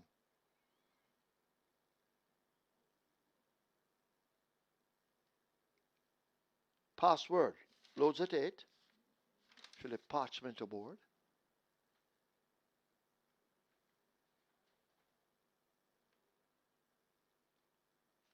Rider of Nala's a Bushman standing in the gate. That's Javanil Patterson.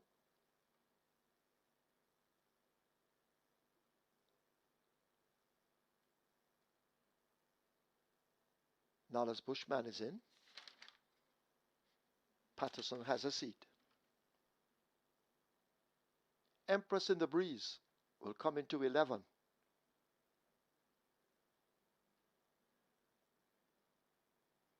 So loading up, moving pretty quickly now.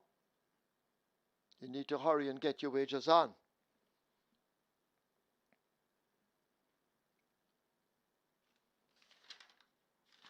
In at 13, Roger Hewitton's Silent Cat. Security code loads at 14.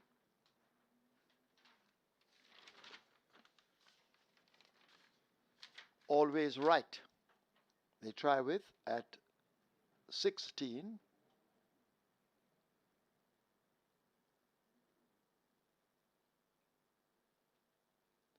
Blitz Strike, the favorite Lion of Ecate, they're out. Not yet in as they try with this Always Right. Sprague coming into 10.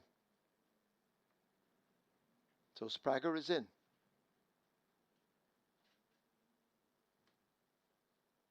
Always Right is in. Here comes the favorite, Lion of Acati, to load at 15.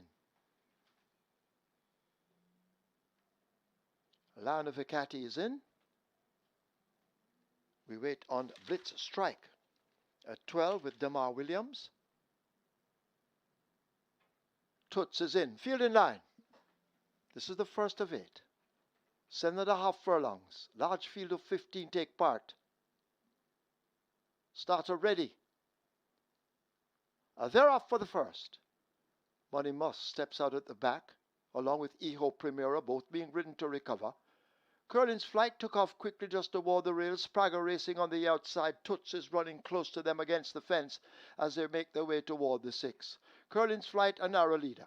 Toots is right there. Don Pablo in between horses, almost hidden from view. Sprague moving down on the outside. There goes the favorite, Lion of Acati, cutting into that lead and joining the front-running group. Password races up next. Racing down against the fence, that's Eho Primera. Empress in the Breeze is next, possibly 7 lengths off that lead. Muddy Must and Silent Cat, along with Always Right, race next. Blitz Strike just in behind them as they arrive at the half mile and go spinning into the turn. A break of some 3 lengths back to Dancing in the Breeze, Security Code, and last of all, it's the late running Nala's Bushman. The large field make their way toward the 3. Sprague out in front and in control, leading up by some 2 lengths. Curlin's Flight is there. Lion of Acati now wound up for a run on the outside. Toots is asked to kick in on the rail. Always Right making ground along with Eho Primera. Break back to Password, but they're coming into the top of the lane and they've got to catch Sprague, who continues to hang on resolutely to that lead as they arrive at the 3/16th. Here is the favorite, Lion of Acati, now kicking in on the outside, and Lion of Acati now snatches the lead. They flash past the furlong pole. It's Lion of Acati out in front and running away from them under Ray and Lewis. Lion of Acati with the lead. Sprague now running on the spot. The rest all beaten. Always Right trying to close up with Eho Primero, but it's all Lion of Acati.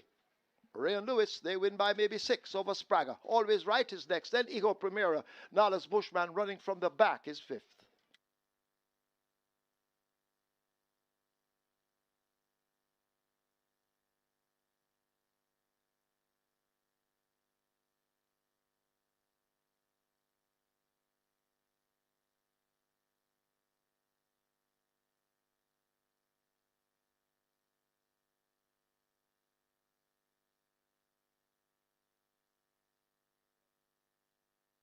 Right away, there's a George Inquiry. Look at the final 200 meters. George Inquiry, please hold all tickets, George Inquiry. We have claims. Number 5, Curlin's Flight, 2 submitted. Lawrence Fremantle for Milton Heath. Lawrence Fremantle claims Curlin's Flight for Milton Heath. 13 submitted for number 8, Password. Carlton Cunningham for Steve Cunningham. Carlton Cunningham claims Password for Steve Cunningham. 18 claims submitted for number 15, Lion Evicati. Randolph Scott for Delita Brewster. Randolph Scott claims Lion Evicati for Delita Brewster.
In the winners enclosure, the unofficial winner of race number 1, number 15, Line of Hecate, 7-year-old dark bay or brown gelding by Tail of Hecate, Indian Conduct by Indian Charlie, bred Charles Fight, owned here at Miller, train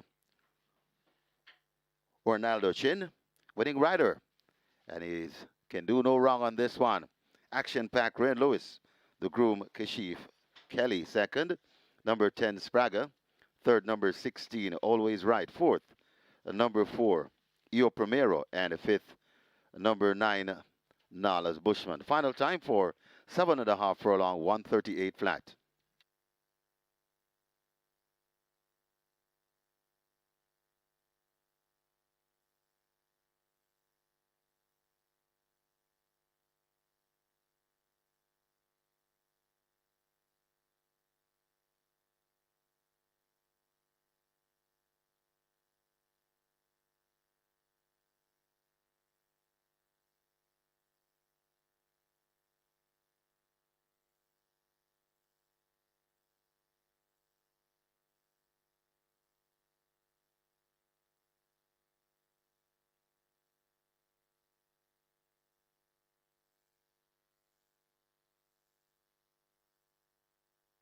Starter ready.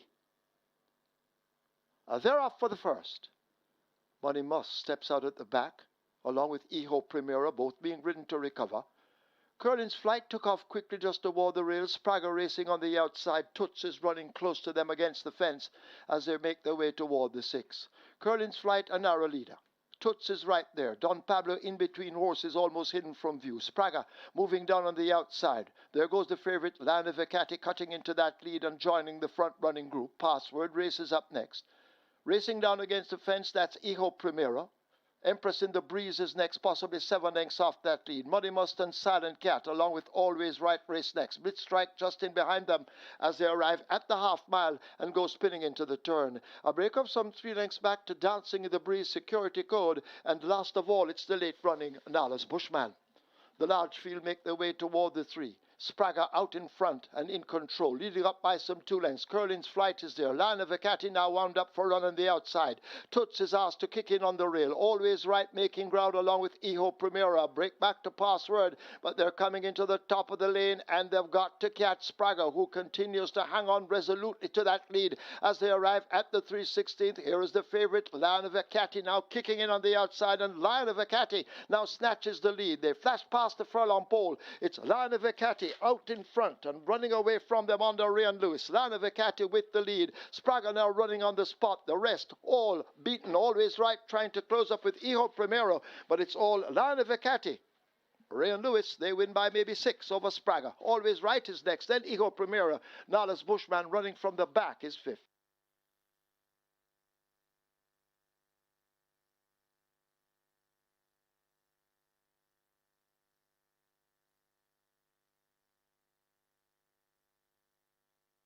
So as well as the Stewards inquiry, we now have a jockey's objection. Emilia McLean aboard Iho Primero, objecting against third past the post, number 16, Always Right, and Jerome Innes. So Stewards inquiry, jockey's objection, 4, objecting against third past the post, number 16. Please hold all tickets.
Your attention, please. Your attention, please.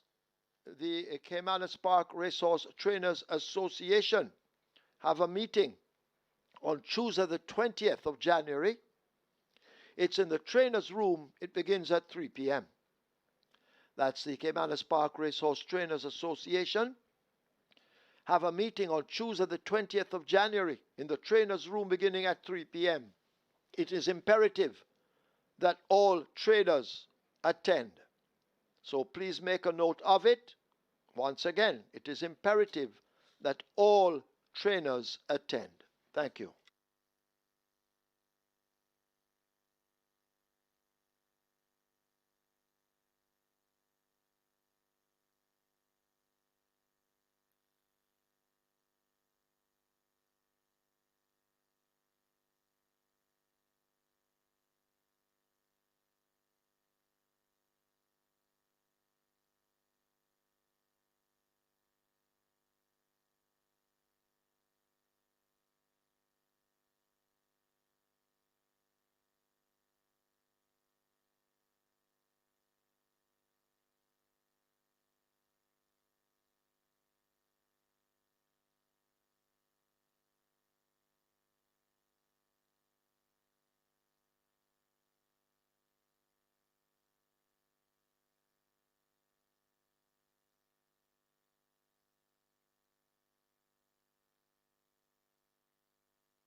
And after this George's inquiry and jockey's objection, the objection has been overruled. There will be no change. No change to the order of finish. No change.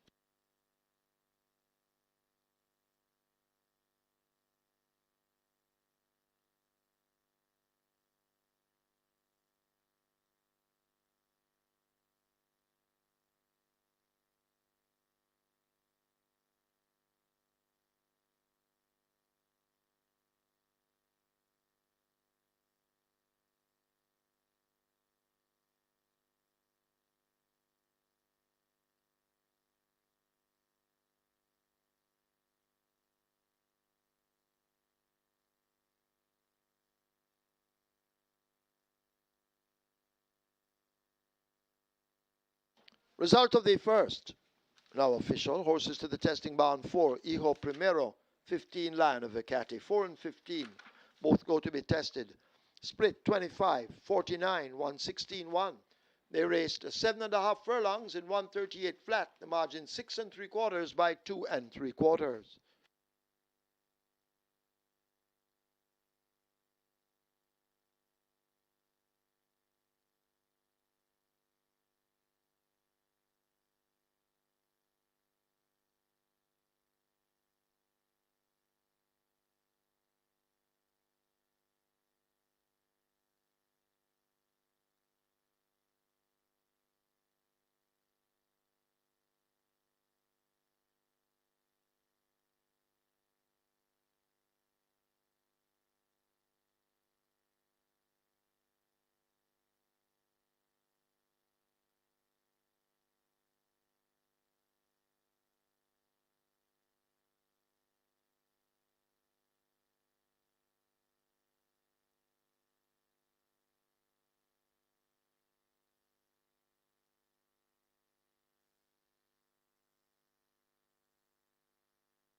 May I have your attention, please? Jockey Robert Hallidine, please go now to the stewards room. That's Jockey Robert Hallidine, wanted in the stewards room.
On to race number 2 here. 1 to 5 favorite on number 1.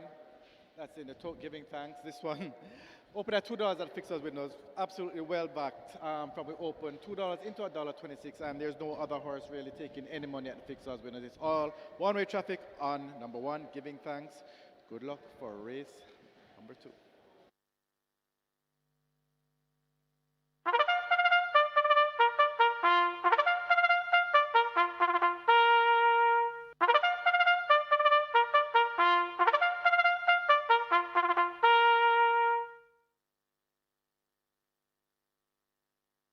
Horses take the track for the second. It's a maiden special weight for native bred 3-year-old fillies. The distance 1,200 meters or 6 furlongs. Number 4, Miss Prosecutor, 55 kilos or 121 pounds. Wagering on double event, exacta, trifecta, rolling triple. The early 5-star begins here with a single winner bonus in excess of $1.683 million. Early 5-star on its way to 500,000, rolling triple 300,000. Runners will make their way to post. Get your wagers on.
No problems there for the top selection and favorite line, Bacati. 5 from 5 and now 6 of his last 7. So he's banging form, is taking out a new lease on life. Lion Bacati and ridden to victory by Ray Lewis on 5 of those 6 wins. So he knows to get this one going as well. And that was Rallo Chin, new trainer of Lion Bacati. For trainer, make that owner, Geert Miller. And Lion Bacati, of course, next time we see that one will be from a different barn again. So he is indeed a hot commodity in the claiming box. Live ticket count on the regular 6, a huge 5,175. I don't recall seeing such a high live ticket count in the regular six after the first leg, not even on mandatory period day. So this line of Vicati was taken front and center by all of our regular six fans, and I'm quite sure that quite a few regular six players would have started off with multiple tickets. You can buy regular six, for example, $50 per bet. So you start off and you have 5 tickets banking on line of Vicati. So line of Vicati got everyone off to a start. 5,175 live tickets and 7.148 million plus in the net pool there. It's now on to race number 2, which starts our early 5-star, jackpot 1.683 million, minimum guarantee pay of 300,000, and we have a field of 6 fillies. These are native bred 3-year-old fillies, a maiden special rate event. The purse, $1,050,000.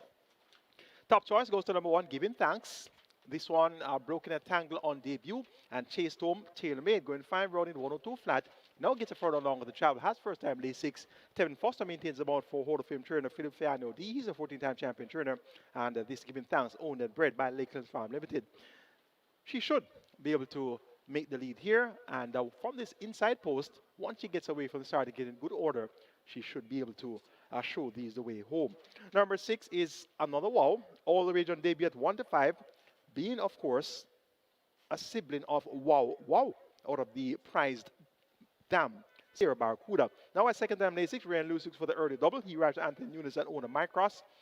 Once Another Wow can get a better dispatch from the starting gate, she can very well fight out the finish as well. And number 5 is Another Quality. This one has shown speed in her last 2 outings and likely to show speed once again. Let's see how long she'll be able to keep that speed. And number 4, Miss Prosecutor, makes a debut, gets 6-1, some attention. She's a 3-year-old bay filled by Alvalu Melcano out of the Performing Magic Dam Supreme Magic. Brennan Old Alvin da Silva, trained Everett Francis Demar Williams, the champion apprentice. He's aboard. This one groomed by Fitzroy Folks, and you're getting 6-1 there. Make it 1, 6, 5, and 4. In race number 2, Giving Thanks to get the better of Another Wow, Another Quality, and Miss Prosecutor.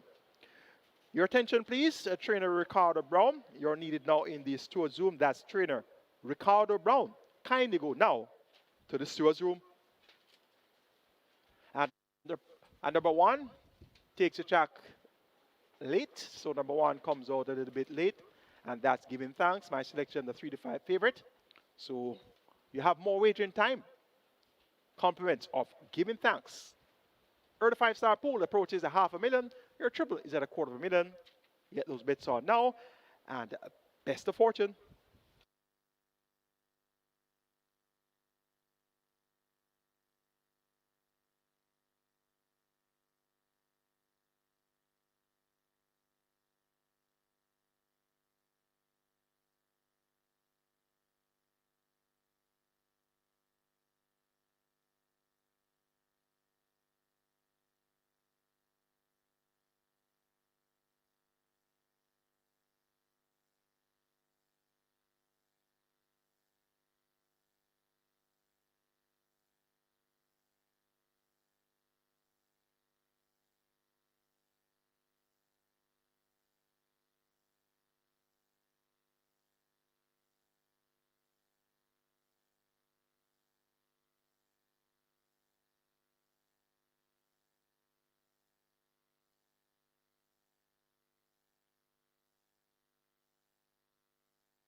Horses loading, loading for the second.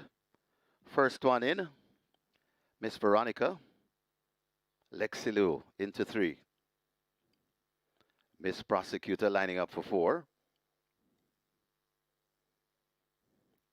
Early 5-star, nearly 750,000, nearly 750,000. Another quality is next at 5.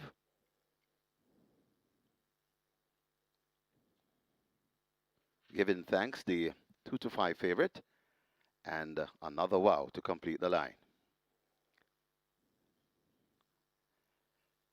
Giving thanks goes in. Another wow almost in. 6 furlong is the trip. This is race number 2. Starter Timmel is ready, and we are ready for race number 2.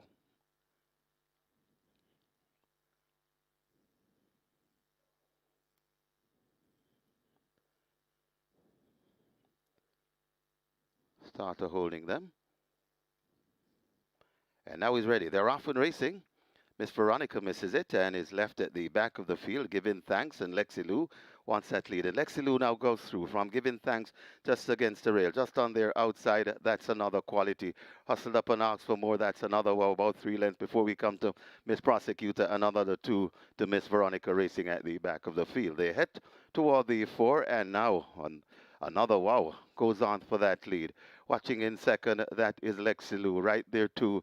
That looks another quality coming on the rail. That's giving thanks. They're about 8 or 10 lengths in front of Miss Prosecutor and Miss Veronica racing at the back of the field. They're going to come into the lane shortly, and it is now giving thanks that lets through. Giving thanks on the outside, right against the rail. That's Lexi Lou. In between horses, another wow, but giving thanks, not messing around, and now kicks away from these. It's giving thanks and terrific Tevin Foster coming to the furlong pole with a good-looking lead. Still battling on. That's another wow, and Lexi Lou, but they're all battling for the minors. It's giving thanks and terrific Tevin Foster, pulling away from them, giving thanks, terrific Tevin Foster for Lakeland Farms and Philip Fiani OD. About 8 lengths, giving thanks. From another wow, then comes Alexi Lou, another quality back in 4th.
And right away we have a George inquiry. George inquiry. George looking at an incident at the 800-meter point. Please hold all tickets. George inquiry.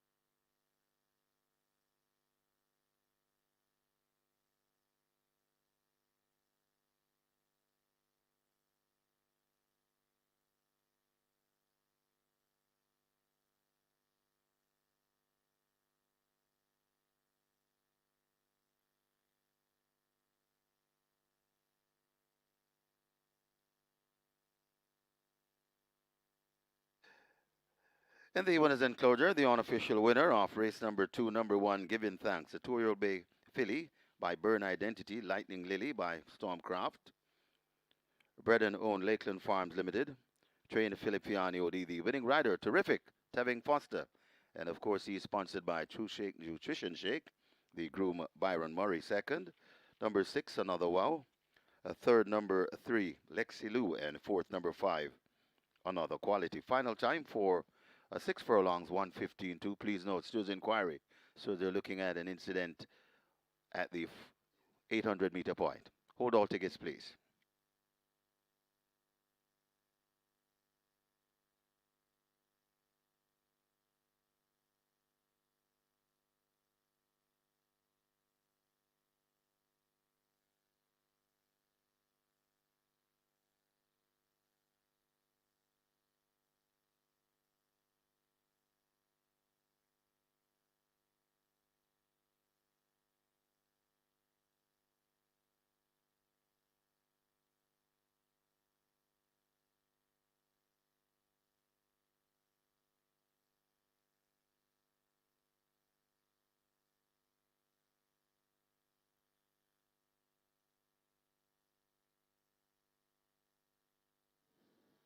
And now he's ready. They're off and racing.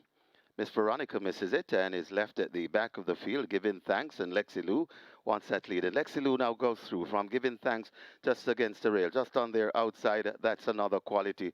Hustled up and asked for more. That's Another Wow, about 3 lengths before we come to Miss Prosecutor. Another 2 to Miss Veronica racing at the back of the field. They head toward the 4, and now on Another Wow goes on for that lead.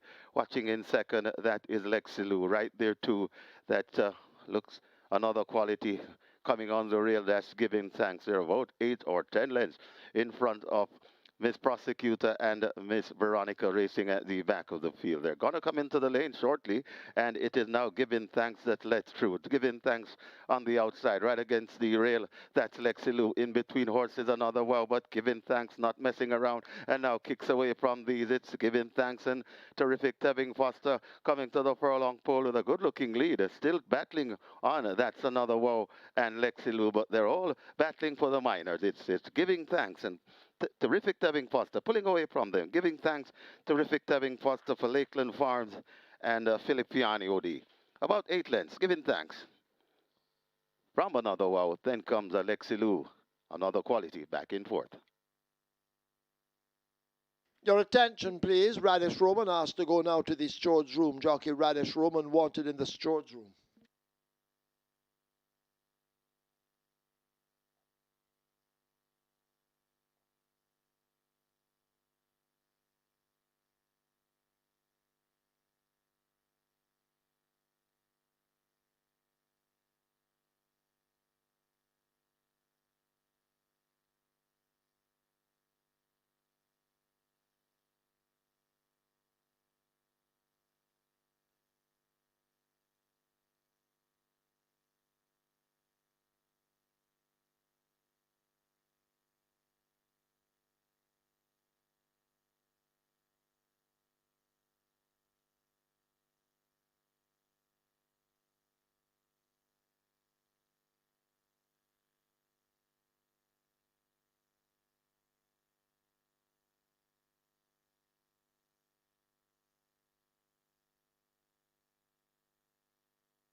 And after this George inquiry, we have a disqualification.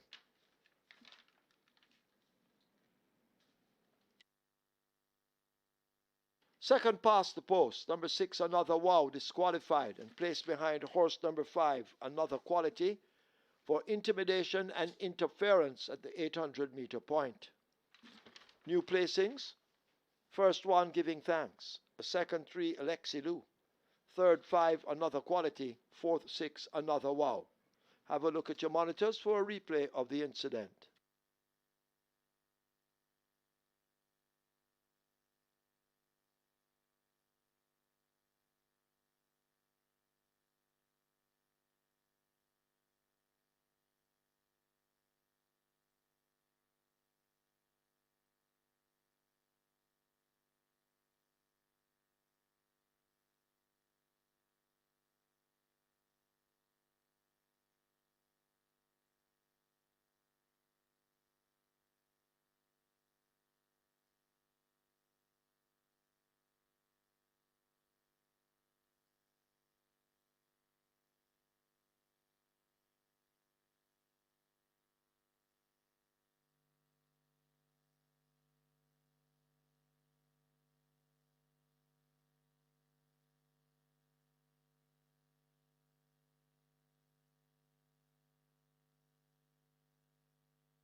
Result of the second now official. Horses to the testing barn. 1, Giving Thanks. 3, Lexi Lou.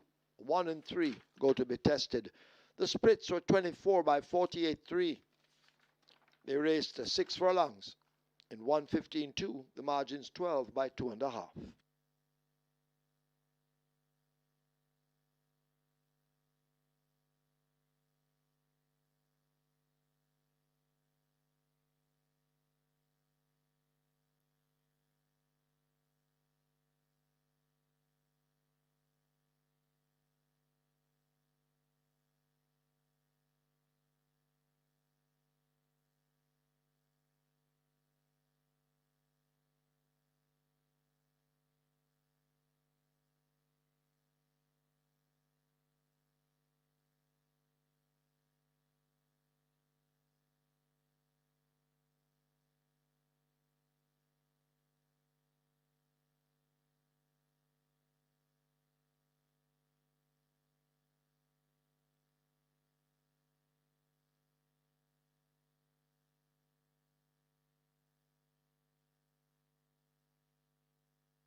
Horses take the track for the third.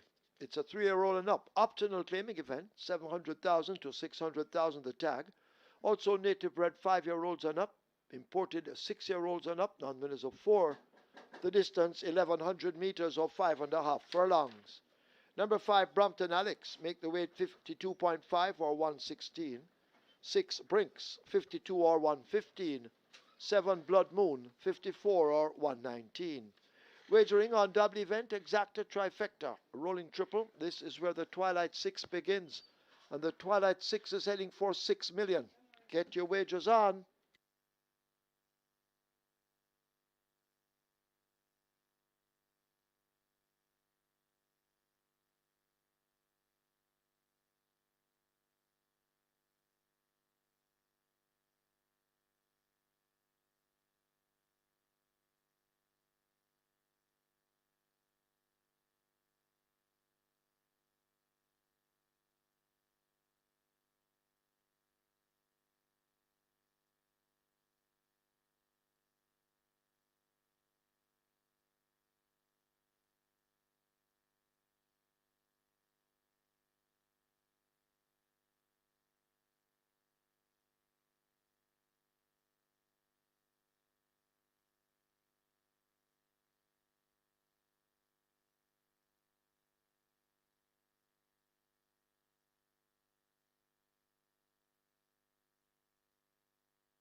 So runners heading to post. This is race number 3. This is where the Twilight Six begins, and the Twilight Six pool on its way to $6 million.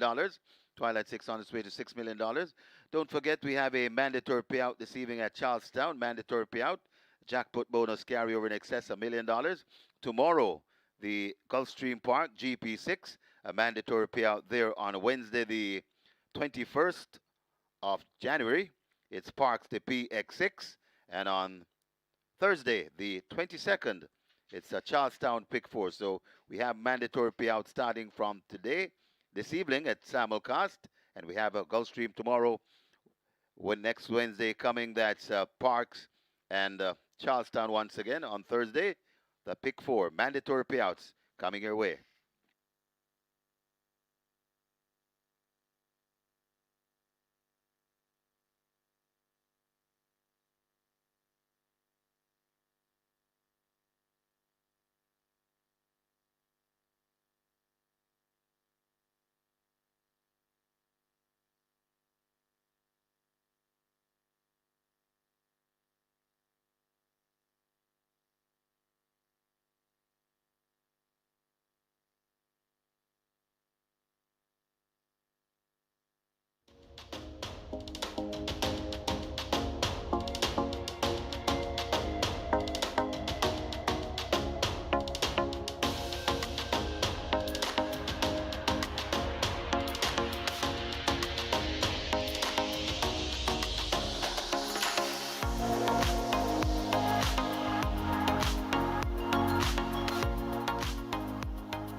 No problems there for top selection, giving thanks. And that replay I shared with you during the handicapping seminar showing that one swerved very abruptly to the right, lost several lengths coming out of the starting gate.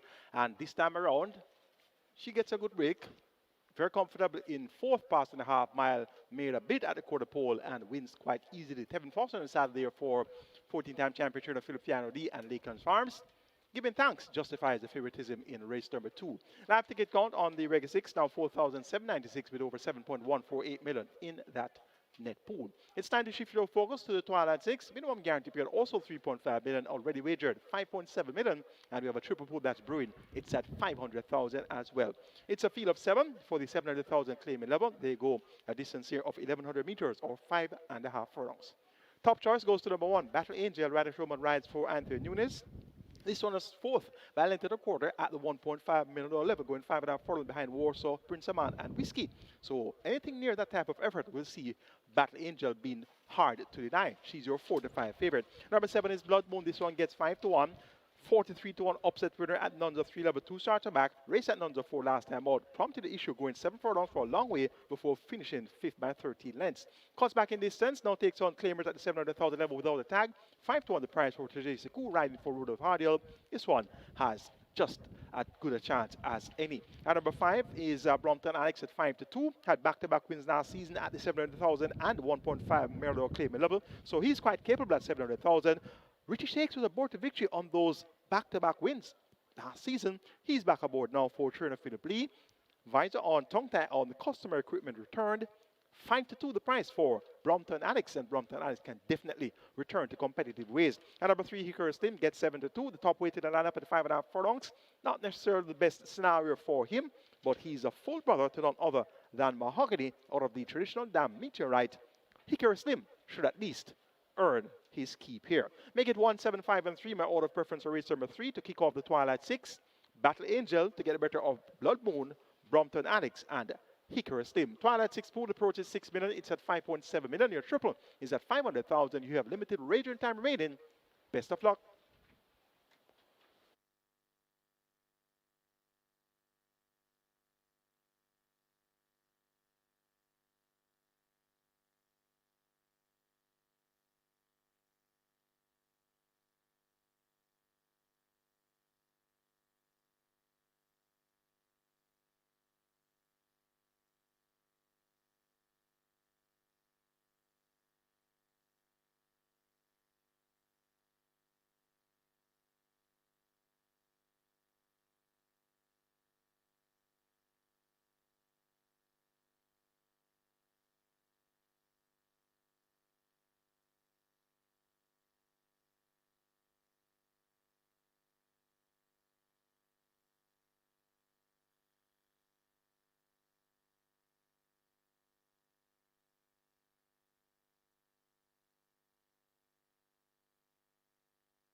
They're now closing up the front of the gates as they prepare to load for the third event. Twilight 6 on its way to 6 million, rolling triple 600,000. Hurry and wager.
So runners now getting ready to load.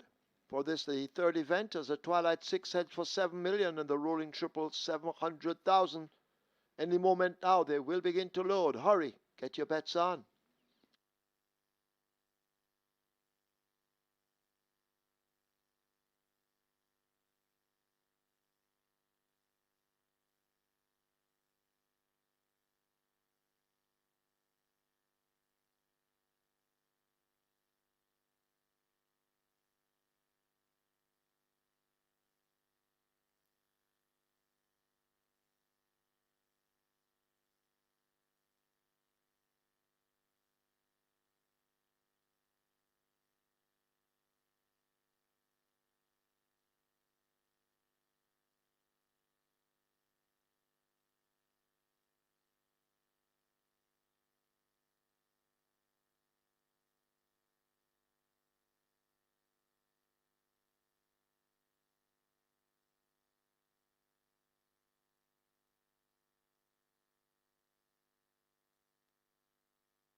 Horses now loading.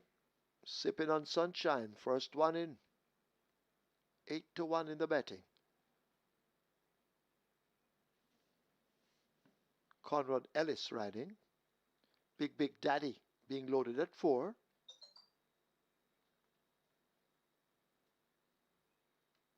Rider off Battle Angel.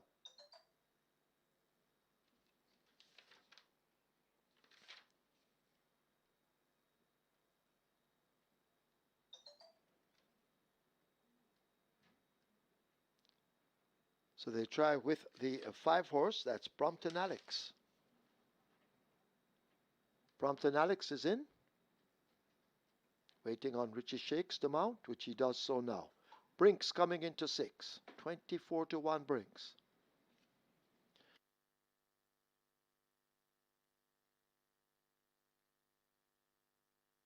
A Blood Moon is in. Waiting on Hickory Slim at 7-2. Christopher Mamdine. 5.5 furlongs. Hickory Slim is in. Field in line.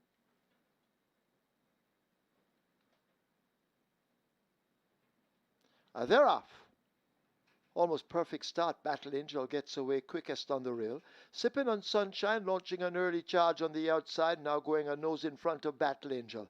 Hickory Slim is a length and the tail in behind. Sandwich in between horses. Big Daddy. Brompton Alex out 3 wide. Blood Moon races second from last and Brinks left out of it. They leave the half mile. They run toward the 7/16th and Sipping on Sunshine asked to steal the show. Poaches a 6-length lead and continues to open it as they slip past the 3. Big Daddy chasing. Brompton Alex right on his shoulder. Toward the inside rail, that's Battle Angel. Hickory Slim tucked in between horses. Racing out wide, that's Blood Moon. And Forget Brinks needing a miracle as Sipping on Sunshine tastes the right-hand stick. And a quick change of hold. It's Sipping on Sunshine out in front under Conrad Ellis as they approach the furlong pole. Battle Angel asked to close upon the rail. Brompton Alex is racing widest of them all. Still Sipping on Sunshine responding to the right-hand stick but beginning to tie up just a little bit. Brompton Alex now needs to find 3 lengths. Battle Angel comes a calling down against the rail. Sipping on Sunshine, resolute, hangs tough to take it by just over a length. Battle Angel is next. Could be Brompton Alex over Hickory Slim. Big Daddy back in 5th.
Please note we now have a stewards inquiry. They're looking at an incident at the 800-meter point. Hold all tickets, please. Stewards inquiry.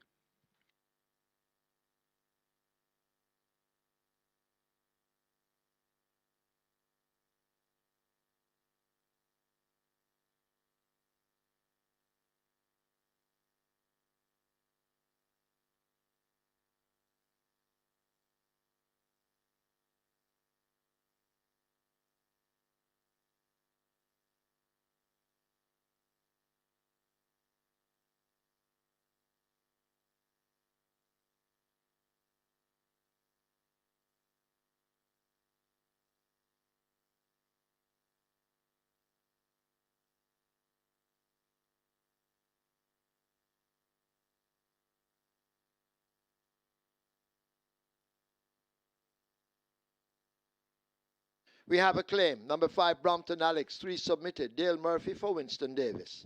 Dale Murphy claims Brompton Alex for Winston Davis.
In the winners enclosure, the unofficial winner of race number 3, number 2, Sipping on Sunshine.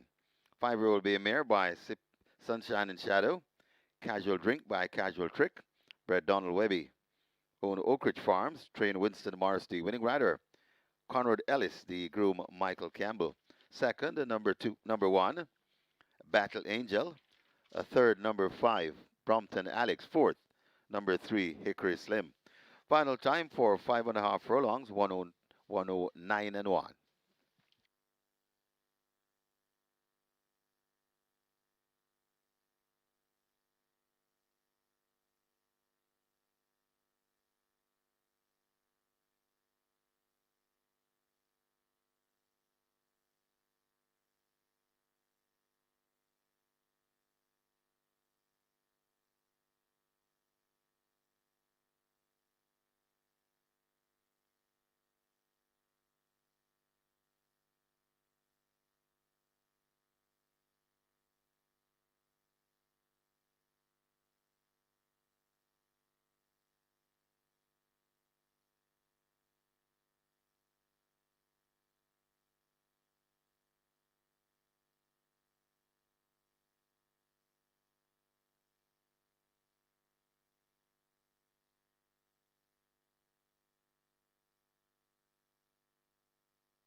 And after the steward's inquiry, there will be no change. No change to the order of finish, no change.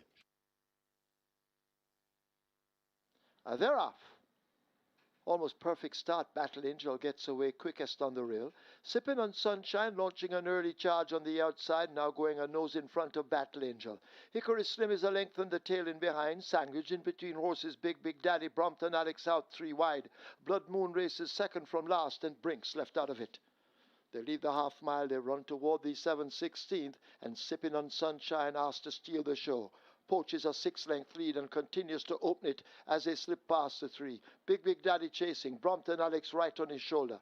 Toward the inside rail, that's Battle Angel. Hickory Slim tucked in between horses. Racing out wide, that's Blood Moon, and Forget Brinks needing a miracle as Sipping on Sunshine tastes the right-hand stick, and a quick change of hold. It's Sipping on Sunshine out in front under Conrad Ellis as they approach the furlong pole. Battle Angel asked to close upon the rail. Brompton Alex is racing widest of them all, still Sipping on Sunshine, responding to the right-hand stick, but beginning to tie up just a little bit. Brompton Alex now needs to find 3 lengths. Battle Angel comes a calling down against the rail. Sipping on Sunshine, resolute, hangs tough to take it by just over a length. Battle Angel is next. Could be Brompton Alex over Hickory Slim. Big Daddy back in 5th.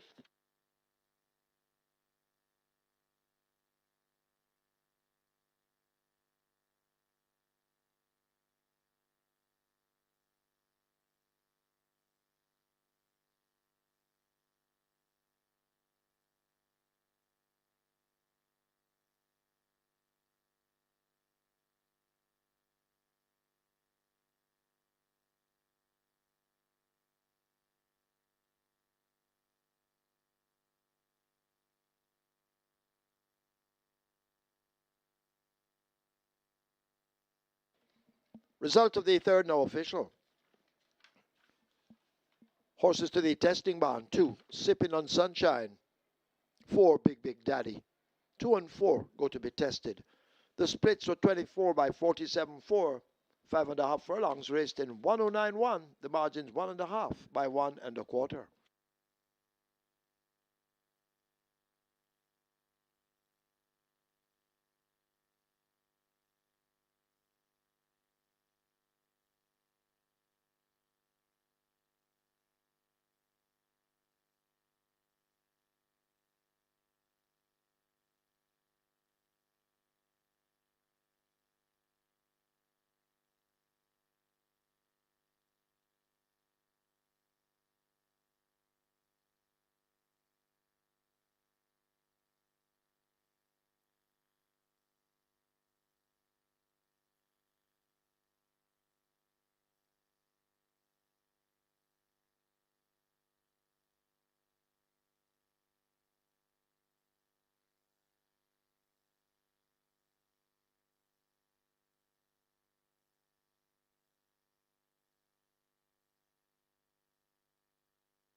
A number one Fantastic Hedge takes the track early.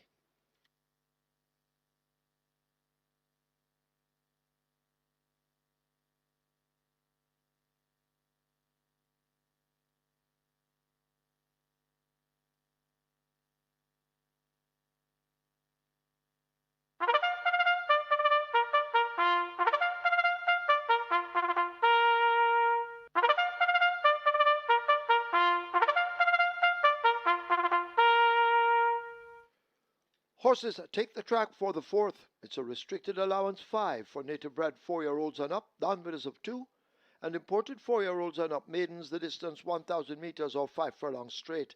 Number 1 Fantastic Hedge on the way to the gate, 53 kilos or 117 pounds. 3 Secret Sensation, 54 or 119. 4 Prince Kazir, 52.5 or 116. 5 Feeling Free, 53.5, 118. 6 Roman Lady, 53 or 117. 7 Silent American, 54 or 119. 8 Nebuchadnezzar, 51 or 112. Wagering offered on a double event. Exacta, Quinella, Trifecta, Superfecta, Rolling Triple. The late 5-star begins here. A late 5-star heading for 900,000 on its way to $1 million possibly. Pick 3 or Rolling Triple heading for 500,000. Get those wagers on.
Those tipping on Sunshine, that turns out to be a lone speed in the lineup, going 5.5 furlongs quarter. And it's riding for Winston Morris and Oak Ridge Farms. And the morning line odds there 9-2. And the preview made all to win over the straight on last, just as effective riding the bends. Can win again. So I hope you're reading your race book and they're just saying, stop pressure your weights and read a book. So read your race book and you'd have had encouragement enough there. Can win again. The last 3 words of that preview. Can win again. And the morning line odds 9-2 and goes off at odds of 8-1 with Conrad Ellis.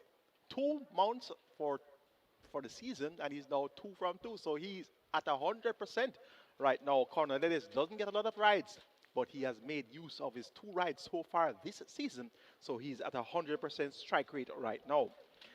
Runner-up was a favorite Battle Angel, and the second runner-up was Brompton Alex. Live ticket count on the regular 6 now 1,142 with 7.148 million plus in that net pool. And the Twilight 6 starts off with 834 live tickets and 4.58 million in that net pool. It's now on to race 4, start of the lead 5-star. Minimum guarantee pay of 300,000. A field of 8 will go 1,000 meters straight. It's a restricted allowance 5 for native bred 4 years and up, nuns of 2, and importees 4 years and up maidens. Top choice goes to the newcomer, number 6, Roman Lady. Abigail Abel rides traditional Costa and Houston Stables. This one makes her much anticipated debut. She's bred in the USA. She's a 4-year-old bay fielded by Lord Nelson out of the Roman Rhythm Romantic Storm. Bred Kathy Maybe owned Houston Stables, and this one groomed by Kirkland Samuels. 53 kilos will the weight here. 3 kilo claim. Abigail Abel. Roman Lady has worked well. Went 4 straight in 46-4 by 101 flat on the 13th of December. On the 20th of December, went 4 furlongs round in 50 seconds flat. On 27th of December, 4 straight in 48-1 by 101-4. On the 3rd of January, 4 straight in 47 flat by 101 flat. And the final time exercise gallop coming into the debut on the 10th of January, last week Saturday morning, 47-2 for 4 furlongs straight by a minute and 3/5 of a second for 5 furlongs straight. So this one, the Railbirds say that should win. And first time starter, importee, 4-year-old filly. She looks good coming out onto the track, looks race fit, and she gets the vote here. Number 2, Bangarang, Radish Roman rides for Peter Dumpassard. 3rd last time out, behind Ascend and Native Flyer. Native Flyer disqualified from 2nd and place behind Bangarang for causing interference in the final furlong.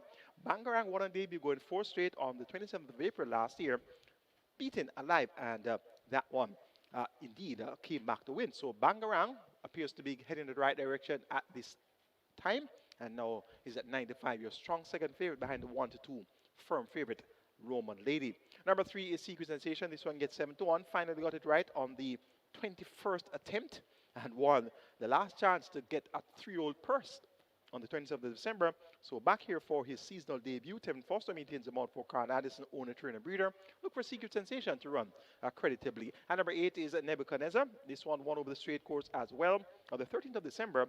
And did so in 102-2, beating Runaway Bay and Secret Sensation. Had Secret Sensation some 6 3/4 lengths in arrears. So they're in a rematch here.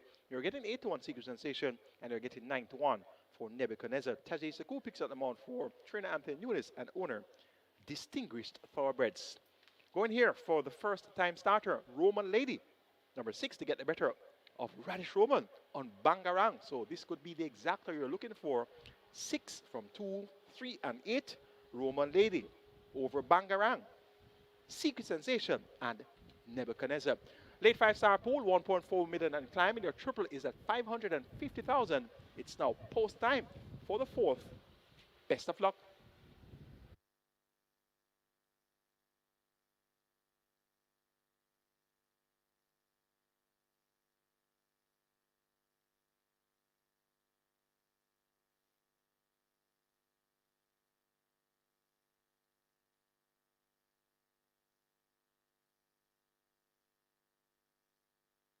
So the runners have arrived at the post. Race number 4, the late 5-star begins here. And what a nice 5-star pool this is. We're now approaching 1.5 million. Your late 5-star, well worth your wager. Approaching 1.5 million, rolling triple on its way to 600,000. And don't forget later on at Charlestown, a mandatory payout on the CT6. Jackpot bonus carryover in excess $1 million. That's for later on. The Charlestown first post at 7 p.m. sharp. And the CT6 begins in race number 1. Closing up for the 4th. Get your bets on.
So the front of the gates are closed, so the loading up about to start. So hurry to the windows and place your bets.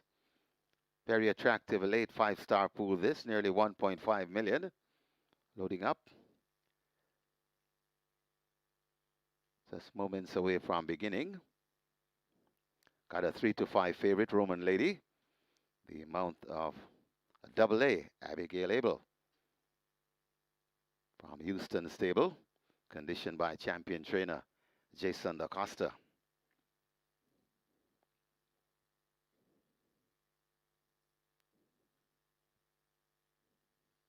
So just waiting on the starter to call his runners forward.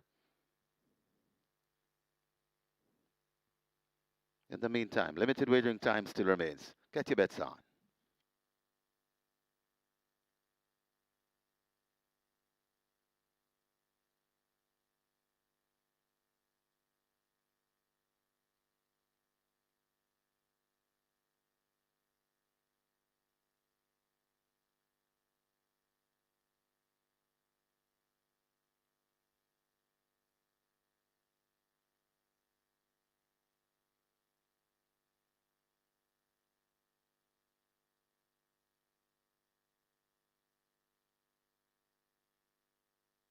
Horses loading.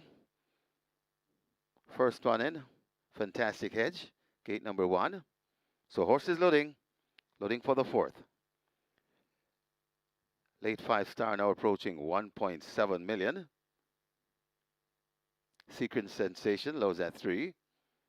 And your rolling triple on its way to 750,000. Prince Kazir. Gate 4.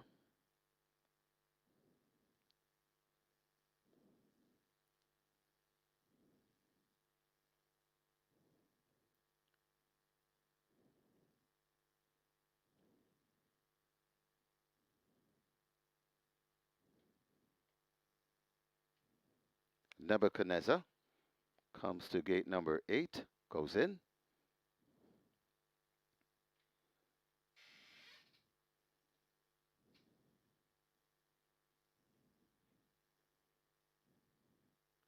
Working on Roman Lady. No, not Roman Lady, that's the 5. Feeling Free.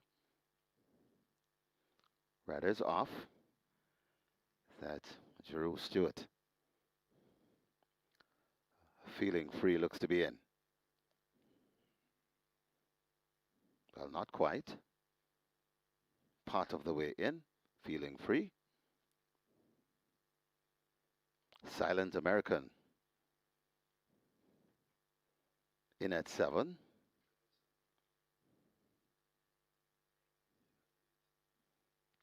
Nebuchadnezzar is in at 8. Feeling Free rather comes up. Bangarang. And Roman Lady to complete the line.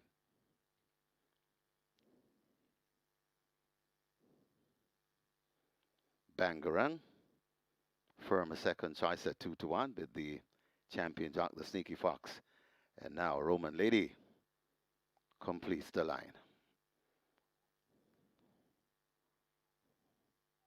Roman Lady goes in, and we're ready. Ready for race number 4. 5 furlongs straight the trip. Secret Sensation bobbing around in gate 3, now settled. Off on racing.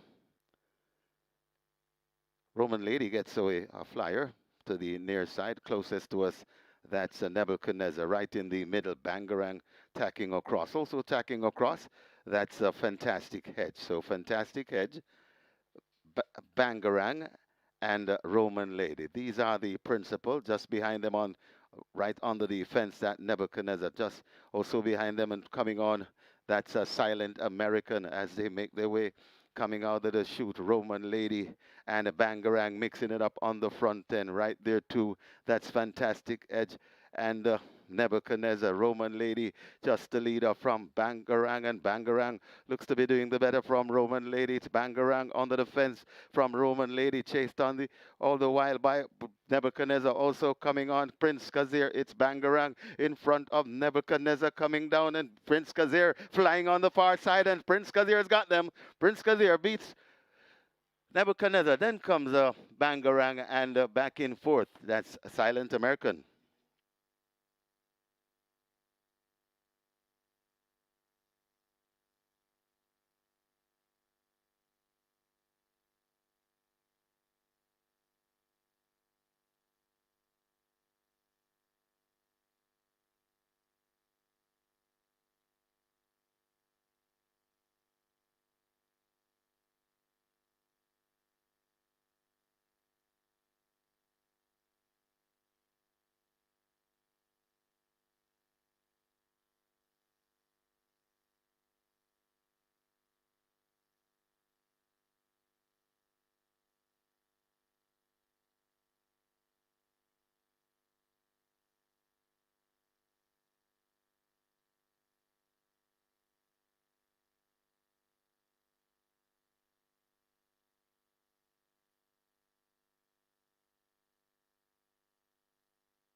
In the winners enclosure, the unofficial winner of race number four, Prince Kazir.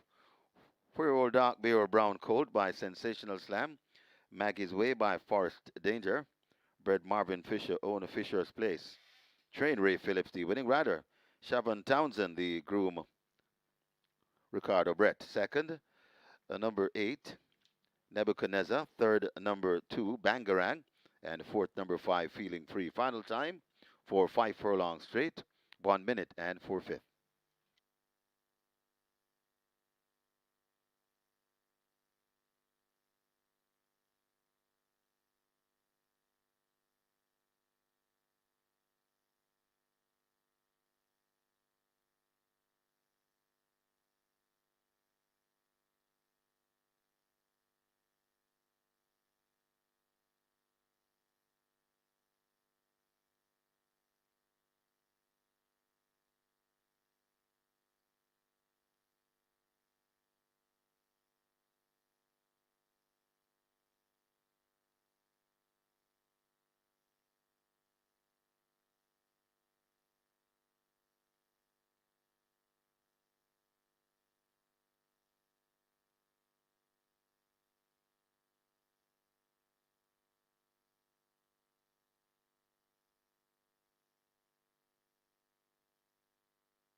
Off on racing. Roman Lady gets away a flyer to the near side, closest to us. That's Nebuchadnezzar right in the middle. Bangarang tacking across. Also tacking across. That's a fantastic hedge. So fantastic hedge. Bangarang and Roman Lady. These are the principal. Just behind them on right under the fence, that Nebuchadnezzar. Just also behind them and coming on, that's a Silent American as they make their way coming out of the chute. Roman Lady and a Bangarang mixing it up on the front end right there too. That's fantastic edge. And Nebuchadnezzar, Roman Lady, just the leader from Bangarang, and Bangarang looks to be doing the better from Roman Lady. It's Bangarang under the fence from Roman Lady, chased on the all the while by Nebuchadnezzar. Also coming on Prince Kazir. It's Bangarang in front of Nebuchadnezzar coming down, and Prince Kazir flying on the far side, and Prince Kazir's got them. Prince Kazir beats Nebuchadnezzar. Then comes Bangarang and back in fourth. That's Silent American.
Result of the fourth now official. Horses to the testing barn. 4. Prince Kazir. 5. Feeling Free. 4 and 5 go to be tested. Splits 23-4, 47-2. Final time 1 minute and 4. The margins are half by a neck.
Your attention, please. Your attention, please. In today's fifth event coming up, number 5, Life is Light. Make the rider Christopher Mamdine.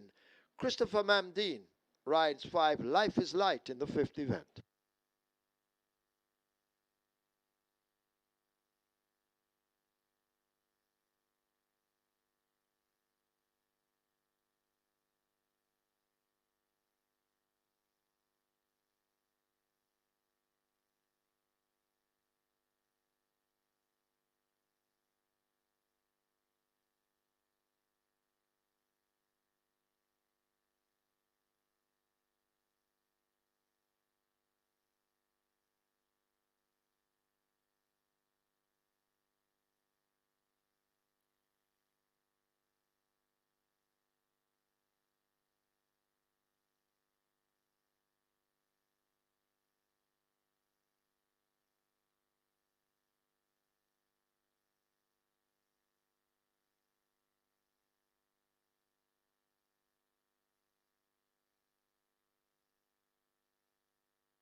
On to race number 5 here, and although race 4 was a one-horse betting race at the fixed odds winners, and that horse didn't quite deliver, we have another scenario where there's another one-horse betting race at the fixed odds winners, and it's number 3, last position. This one opened at $1.80.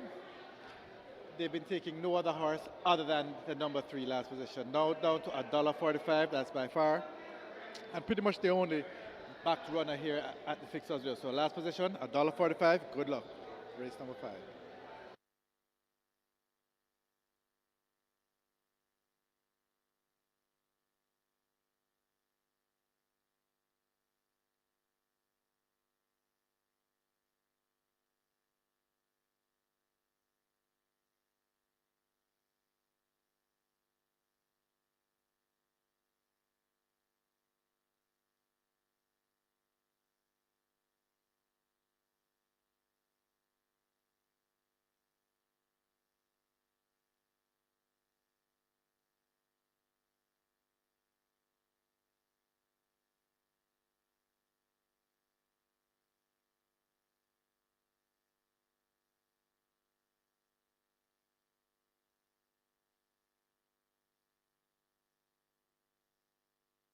And number 5, Life is Light, takes the track early.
Horses, take the track for the 5th.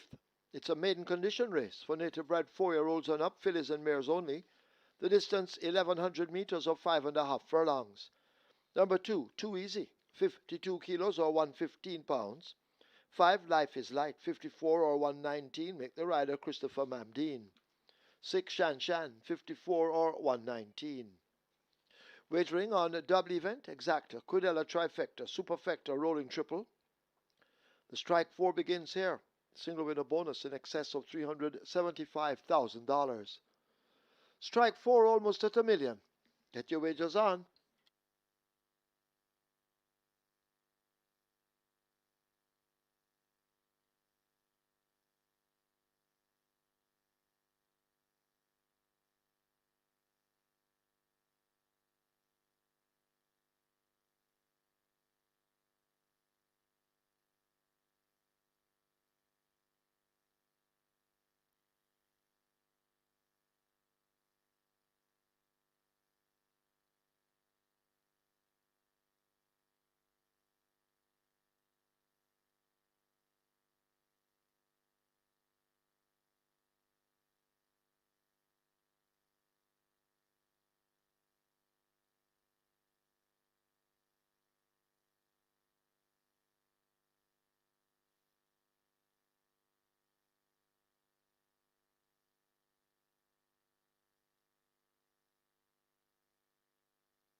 Back-to-back upsets win on the 8-race card, and who said it was going to be an easy afternoon today? Only 8 races and a lot of favorites along the way, but not so fast.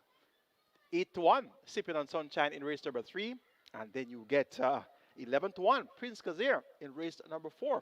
And the live ticket count on the Reggae 6 now down to 81 with 7.1 million plus in that net pool here. Into some big dividends already, and you have 2 legs remaining on the Reggae 6. And the Twilight 6 live ticket count now down to 72 with 4.5 million plus in that net pool here. Into some big money on the Twilight 6 already.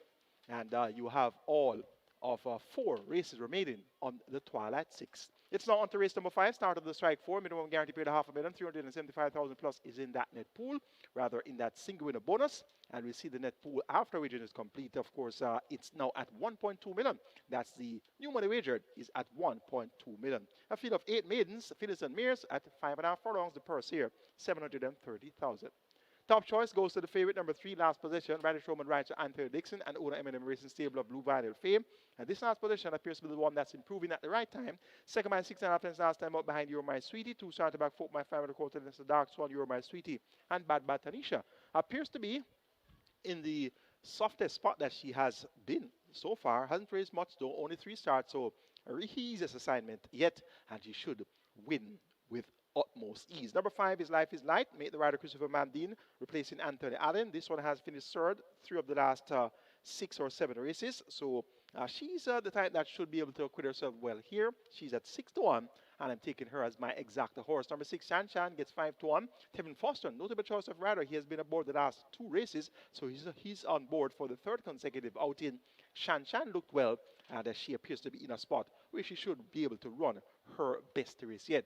And number 7 is True Friend, made that French connection. And this French connection, third by 7.5 lengths, going 7.5 furlongs to Irma, Blitz, and Kuzmi on the 25th of October. Anything near that should see French connection having a live outside chance here, and you're getting 21-1. Actually, the longest shot on the board. So could we have another surprise in store? This French connection out of the Sir Percy Dam, Kalamata, is bred to go long. Kalamata won races in excess of 1.5 miles and 2 miles over there in Great Britain. So French connection, stamina ought not to be an issue here. And she's sprinting at 5.5 furlongs. Make it 3, 5, 6, and 7. My order of preference for race 5. Think he called the strike 4. Last possession over Life is Night, Shan Shan, and French connection. Strike 4 pool is at 1.2 billion. Your triple is approaching $500,000. Best of luck.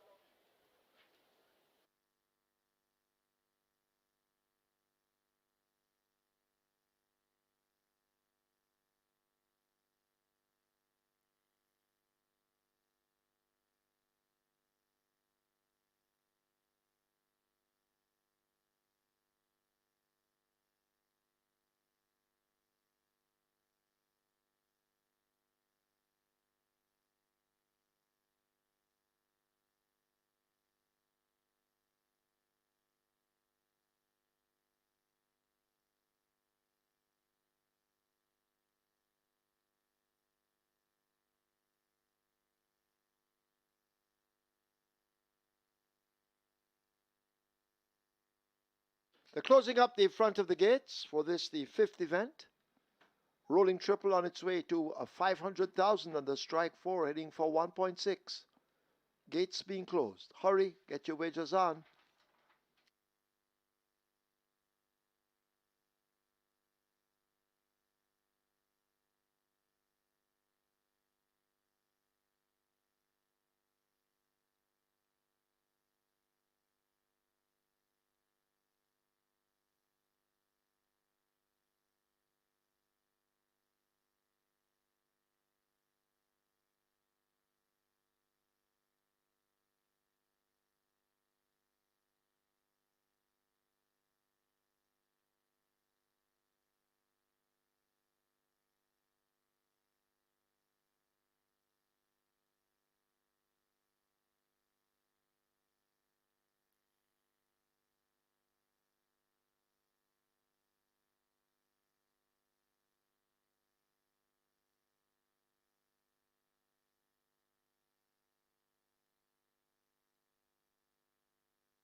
Horses now loading. Till Your Ride is in, along with Too Easy.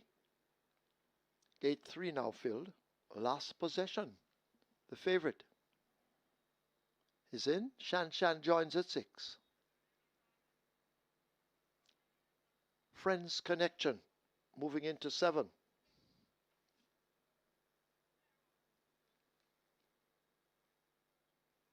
Attila will load at 8.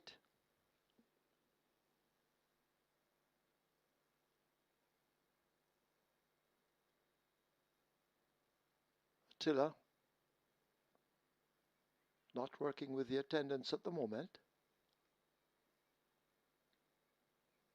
Ava's Charm left out along with Life is Light. Change of rider, Chris Mamdine riding. So Attila goes in. Here's Ava's Charm.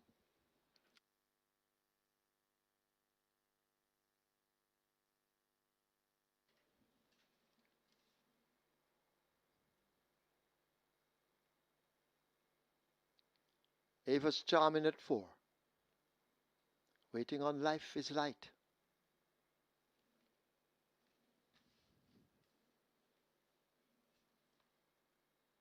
Life is Light goes in, field in line for the 5th.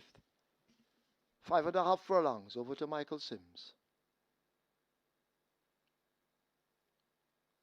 They're off. Friends Connection just a beat slowly out. Last possession, Blast Through gets that lead. Shan Shan attacking early as they leave the 5. In behind them, Attila now beginning to make some ground. Till You Ride is there in between horses at Too Easy as they charge down the back stretch and make their way toward the half mile. Last possession continues to lead up. Attila on the outside in a striking position. Shan Shan is there. Life is Light now picking up 5 lengths off that lead. Too Easy races just in front of Till You Ride. Friends Connection toward the back, and last of all, it's Ava's Charm as they go flashing past the 5/16th. They're coming into the top of the lane. Radish Roman and Last Possession. They control the speed up front. Shan Shan in hot pursuit. Attila left back in third, but they charge past the 3/16th, and it is Last Possession. The right-hand stick now called for by Radish Roman as they approach the furlong pole, and Last Possession begins to lose the field. Shan Shan left in the distance, battling for second. Attila is almost rubbing the rail. In behind those, that's Too Easy, but it's all over. It's actually Too Easy for the winner. Number 3, Last Possession, wins by nearly 7 lengths. Shan Shan is second. Attila is third. Too Easy is fourth. Life is Light is fifth.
At the winners' enclosure, the unofficial winner of race number 5 and number 3, Last Possession, a 4-year-old bay filly by Successful Native, Tashara by He's the Real Thing, bred Michael Gale owned M&M Racing Stable, trained Anthony Dixon, the winning rider, champion jockey, Radish the Sneaky Fox Roman, the groom Conrad Miller second, number 6, Shan Shan, third, number 8, Attila, fourth, and number 2, Too Easy.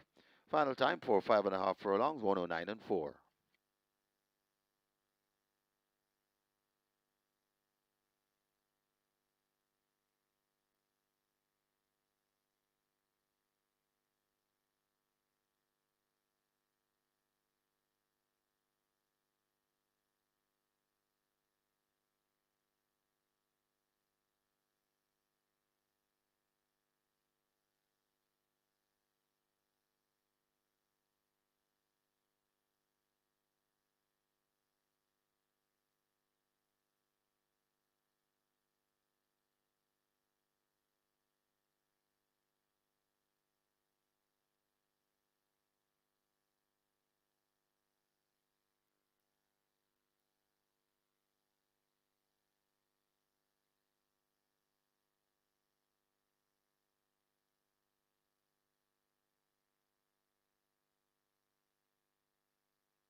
They're off. Friends Connection just a bit slowly out. Last possession. Blast Through gets that lead. Shan Shan attacking early as they leave the 5.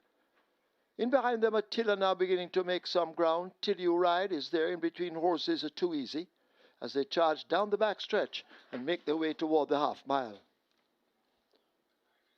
Last possession continues to lead up. Attila on the outside in a striking position. Shan Shan is there. Life is Light now picking up 5 lengths off that lead. Too Easy races just in front of Till You Ride. Friends Connection toward the back, and last of all, it's Ava's Charm as they go flashing past the 5/16th. They're coming into the top of the lane. Radish Roman and Last Possession. They control the speed up front. Shan Shan in hot pursuit. Attila left back in third, but they charge past the 3/16th, and it is Last Possession. The right-hand stick now called for by Radish Roman as they approach the furlong pole, and Last Possession begins to lose the field. Shan Shan left in the distance, battling for second. Attila is almost rubbing the rail. In behind those, that's Too Easy, but it's all over. It's actually Too Easy for the winner. Number 3, Last Possession, wins by nearly 7 lengths. Shan Shan is second. Attila is third. Too Easy is fourth. Life is Light is fifth.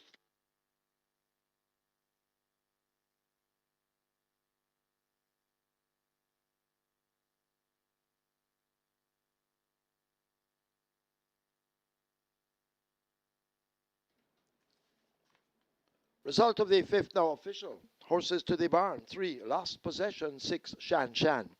3 and 6 go to be tested. Splits 25-49-4. They raced 5.5 furlongs in 109.4. The margins 8 by 8 and a quarter.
On to race number 6 and a nice big field of 15 taking part here. So, and some good betting as well. So earlier they were going for number 6 Design Diva. This one is at $6 now. It opened at $21, was down to 11 and down to 6 now. So good support for Design Diva. Money coming in from very early on this one. But as we're approaching race time, it's happy for us. Currently at $3. Was at 3.30. Good support for that one, down to $3 now. A couple of others are getting some support. 13. Papa Gray currently at 5.50, and then there's a lot of whispers about a couple other horses. Ruby's like currently at $8 and for Successful Man at $6. But the bulk of the betting is on Design Diva currently at $6 and Happy Forest number 10 currently at $3. So good luck for race number 6.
So just reminding you of the mandatory payouts we have coming on simulcast this evening. It's Charlestown, the CT6, a mandatory payout on the CT6 in excess $1 million. That's the jackpot bonus carryover on the CT6. It starts race 1 tomorrow Sunday. That's Gulfstream Park, the GP6, a mandatory payout on the GP6 at Gulfstream tomorrow. On Wednesday, the 21st, it's Parks, the PX6 at Parks, a mandatory payout on the PX6 at Parks. And on Thursday, the 22nd of January, it's Charlestown, the Pick 4. Time for the Pick 4 payout. Mandatory payout on the Pick 4 at Charlestown. So those are the mandatory payouts we have for you starting today and into next week. Best of luck.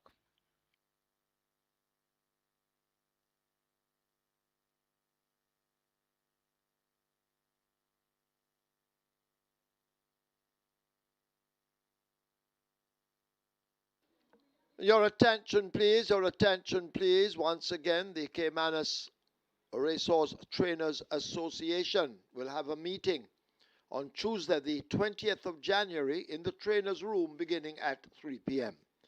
So the Caymanas Racehorse Trainers Association have a meeting on Tuesday, the 20th of January. It's in the trainers' room beginning at 3 p.m. All trainers are urged to attend. It is a very important meeting. You must be there.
Horses take the track for the 6. It's a 3-year-old and up optional claiming event. 500,000 to 400,000 the tag.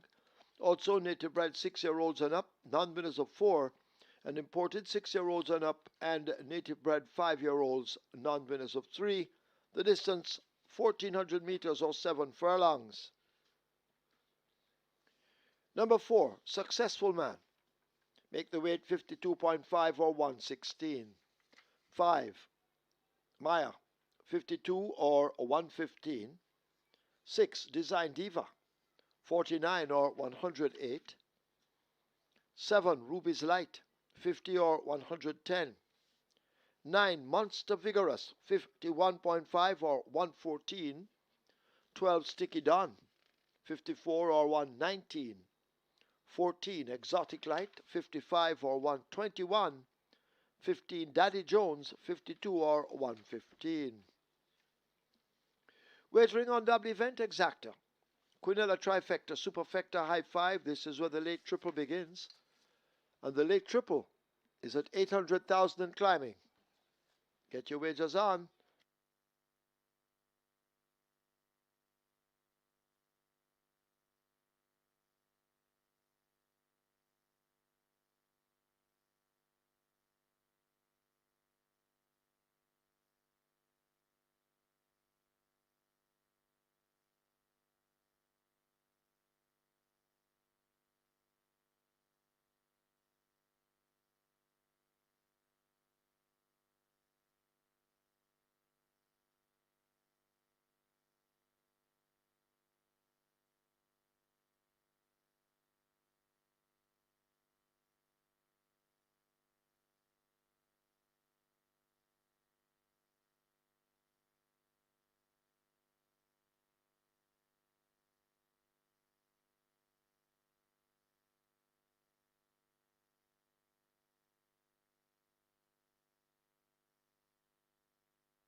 No problems there for the top selection and favorite last position. Riding Roman riding there for Anthony Dixon and owner M&M Racing Stable. Last position wins by open lengths. Live ticket count on the regular seat coming into the cash out leg. It's now down to 80 with 7.1 million plus in that net pool. So you're into some big bucks on your regular six. And the Twilight 6 live ticket count down to 69 with 4.58 million plus in that net pool. So you're going to be into some good dividends along the way today. It's now on to the final triple. Minimum guarantee paid 400,000 already. 900,000 wagered. We have a big field of 15 on the way to the starting gate. And this is for the claim level 500,000 down to 400,000. And we have 6 years up, 90 bet 6 years up, nuns of 4. They can run without a tag. And so can Importy 6 years up, nuns of 3. And native bred 5 years up, non-years of 3 as well. They go 1,400 meters. The purse here is 790,000. Top choice goes to number 10, Happy Force. Japanese Patterson riding for Trader Patrick Taylor, more popularly known as Mice. And the last time Happy Force won, this was the jockey trainer combination. So Happy Force, 5th by 3 quarter this last time out, going 5 front straight behind Sipping on Sunshine. We saw Sipping on Sunshine step up in class to the 700,000 and win earlier today. So Happy Force now gets 2 further longer to travel, and he could very well frank the form here. He's your lukewarm favorite at odds of 5 to 2. Number 13, Papa Gray, second by 3.5 lengths to tap it good, going 5 straight in a quick 59-1. That was on a muddy track. Now gets 2 further longer to travel. Has good pace. Ryan Lewis has a win earlier, and that was with the favorite in race number 1, Lion Vicati. So he's looking to start and close the regular 6. Papa Gray should make his presence well felt. Number 4 is Successful Man, disqualified winner last time out, won by a short head over Princess Catalina and Monster Vigorous. Back over 7 furlongs. This time around, though, takes on claimers at the 500,000 level and races without a tag. Champion apprentice Demar Williams picks up the mount for trainer Errol Burke and owner David Pottinger. Successful Man will be looking to make amends right away. And number 9 is Monster Vigorous. This one led in that same Successful Man Princess Catalina event. Just got run out of it in deep stretch. Tyrese Anderson maintains the mount for the 5th consecutive occasion, riding for Rowan Matthew and owner breeder Lloyd Davis. Monster Vigorous should also have a great chance, and this one gets a great price of 7 to 1. Going 10, 13, 4, 9 in race number 6. Happy Force to get the better of Papa Gray, Successful Man, and Monster Vigorous. Final triple is now at $1 million. Horses at the gate. You have limited wagering time remaining. Make your bets, and best of luck.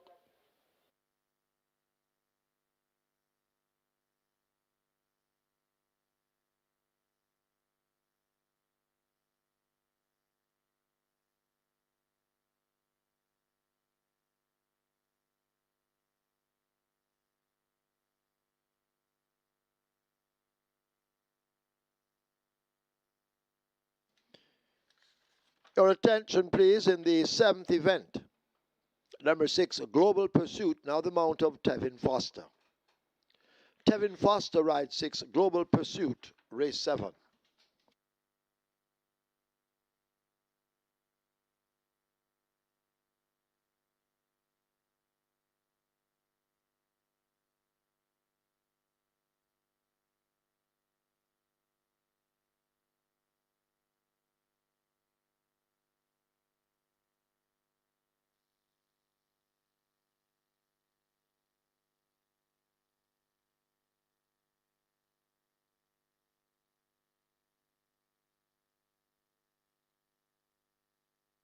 Closing up the front of the gate for the start of race number 6, late triple on its way to 1.2 million. High 5 wagering on its way to 400,000. Get your bets on. They're closing the front of the gate, so the wagering time has dwindled. So you got to rush to the windows if you haven't had a ticket in hand and place your wagers. Running out of wagering time for sure.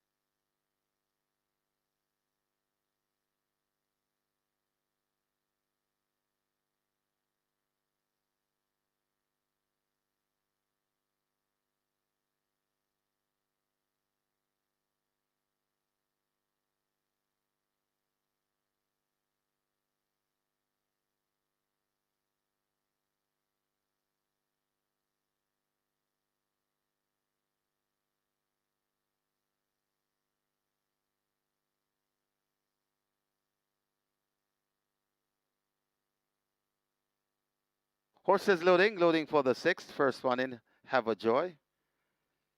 Joined by Sweet Victory in gate 3. Nearly 1.3 million in your late triple. There's still a slim chance for you to get a ticket as the horses continues to load. Maya comes to gate 5. Goes in. Solo Black, gate 8.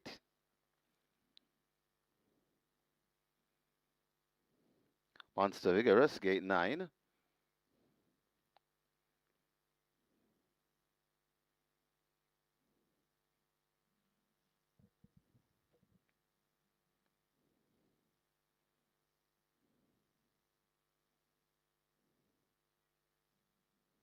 Stick It On, gate 12.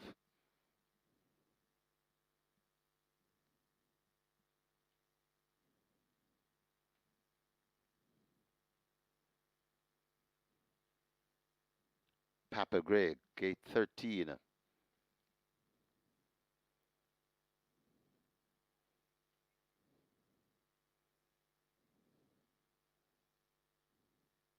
Exotic Light in at 14.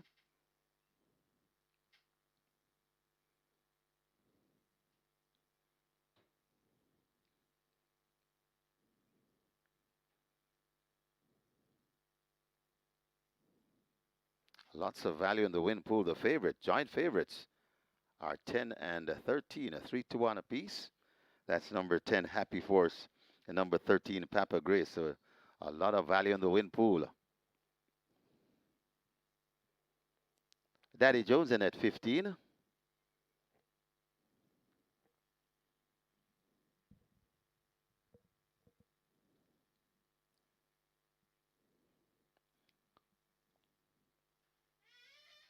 Working on Successful Man, Design Diva coming into 6.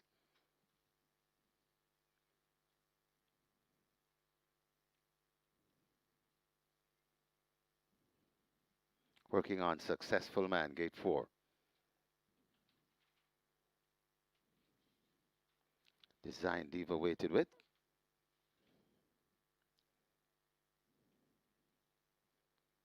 They've opened gate 4 for Successful Man to load.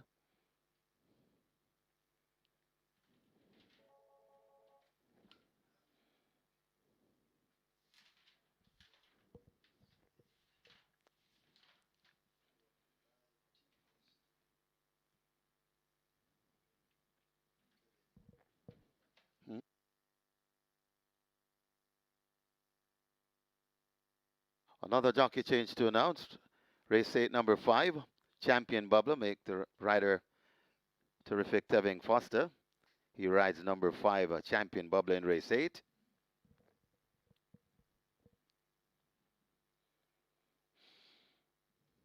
Still they work on Successful Man. Not successful thus far with Successful Man. Rider comes down. That's Demar Williams.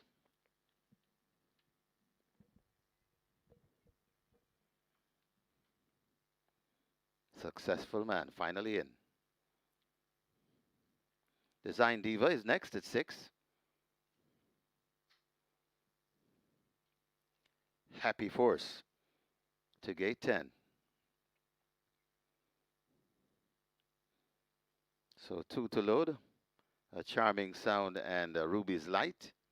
Charming Sound, gate 11. Ruby's Light, gate 7. 7 furlong the trip. Best of luck with all your wagers. Very attractive late triple as per usual. On its way to 1.5 million. And your high five getting close to 500,000.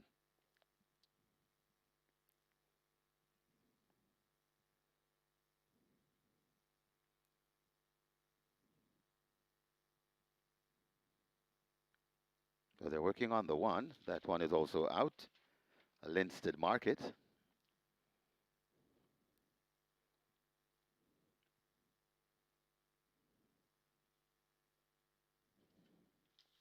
Rider off Linstead Market, Chris Mamdine.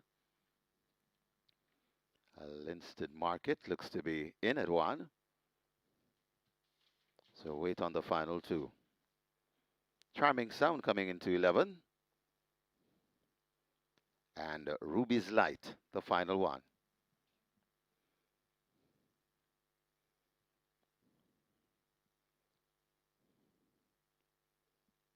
Ruby's Light goes in. And we have a line. 7 furlong the trip. They're off and racing.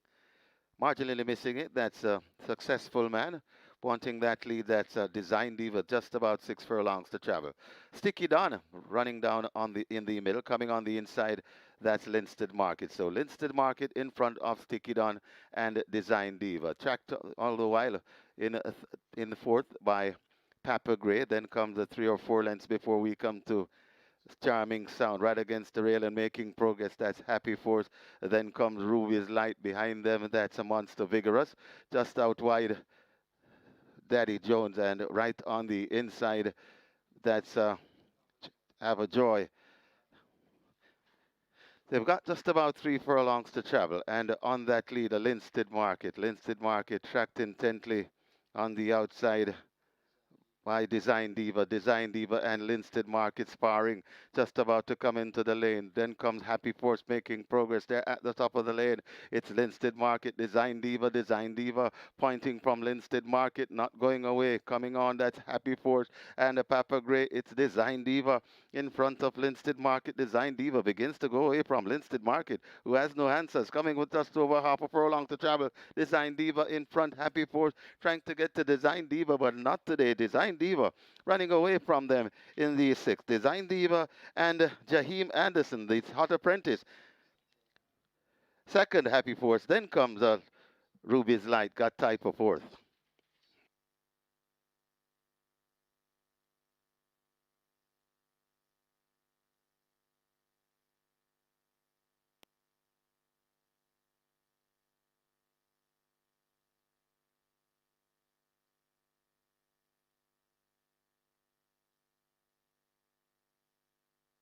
Right away, there's a George Inquiry looking at the fall of the rider, Demar Williams.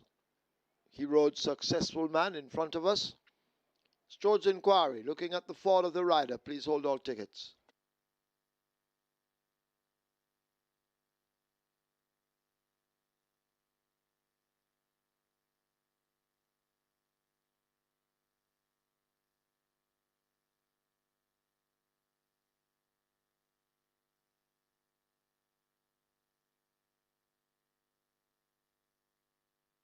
We have a claim. We have a claim in the 6th event, number 5, Maya.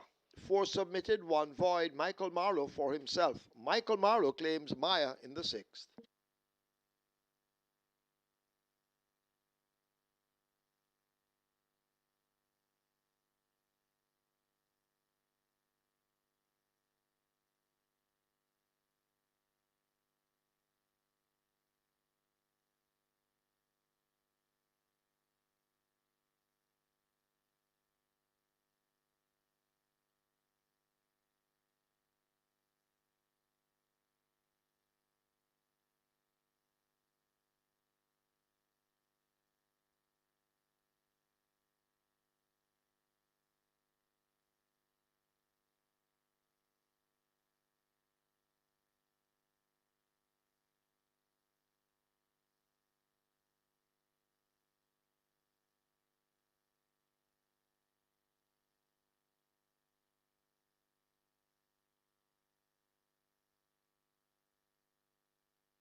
And the winners enclosure, the unofficial winner of race number 6 Design Diva, 6-year-old bay mare by Savoy Stomp. Tashara by He's the Real Thing. Bred Michael Gale, own Delita Brewster. Train Michael Spencer, the winning rider, fresh from his triple the other day. Jaheim Anderson, the art apprentice. The groom, Chevon Young. Second, a number 10, Happy Force. A third, number 7, Ruby's Light. Fourth, number 1, Linstead Market. And a fifth, number 9, Monster Vigorous. Final time for 7 furlongs, 129.2.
And we have a line. 7 furlong the trip. They're often racing. Marginally missing it. That's a successful man. Wanting that lead. That's a Design Diva. Just about 6 furlongs to travel. Sticky Don running down on the in the middle. Coming on the inside.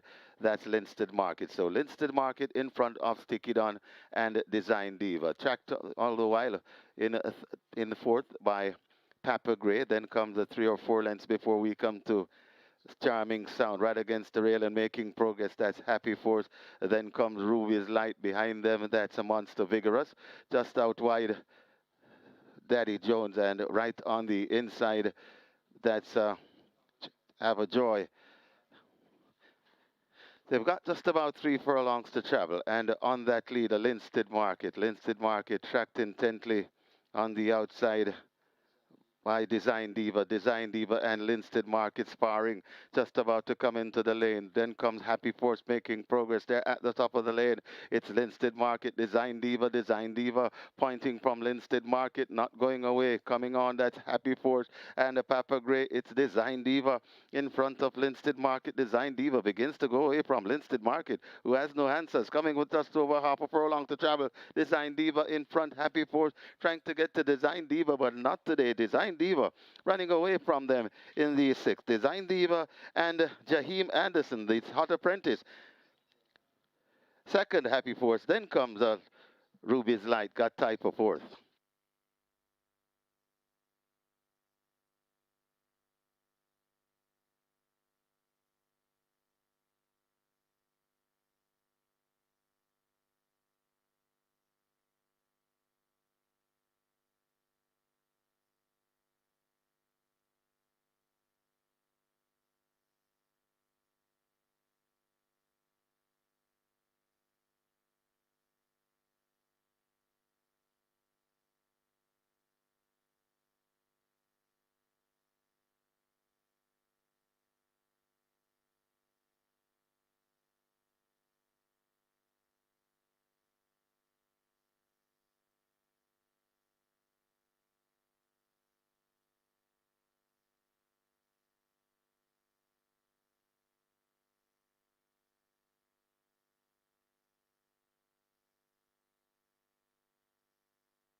And after this George inquiry, we have a disqualification. Sixth past the post, number 3, Sweet Victory, disqualified and placed out of the race for causing intimidation and interference, resulting in the fall of Demar Williams aboard number 4, Successful Man. The first 5 placings remain untouched. Have a look at your monitors for a replay of the incident.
Result of the 6 now official. Horses to the testing barn: 6, Design Diva; 7, Ruby's Light. 6 and 7 both go to be tested. The splits were 24-2, 48-3, 114-4. 7 furlongs raced in 129-2. The margins are 9.5 by a half a length. We have a carryover in the high 5 coming up next. Race 7, $251,039.62. Get your bets on the high 5.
So another upset win comes in on the Reggae 6, and that's Design Diva with Jaheim Addison, that very useful apprentice I was telling you about, and fine ride by him there. And he rode for trainer Michael Spencer, more popular known as Mikey, and owner Delita Booster. And that's back-to-back wins for the dam Tashara. Tashara was the dam that produced last position, winner of race number 5.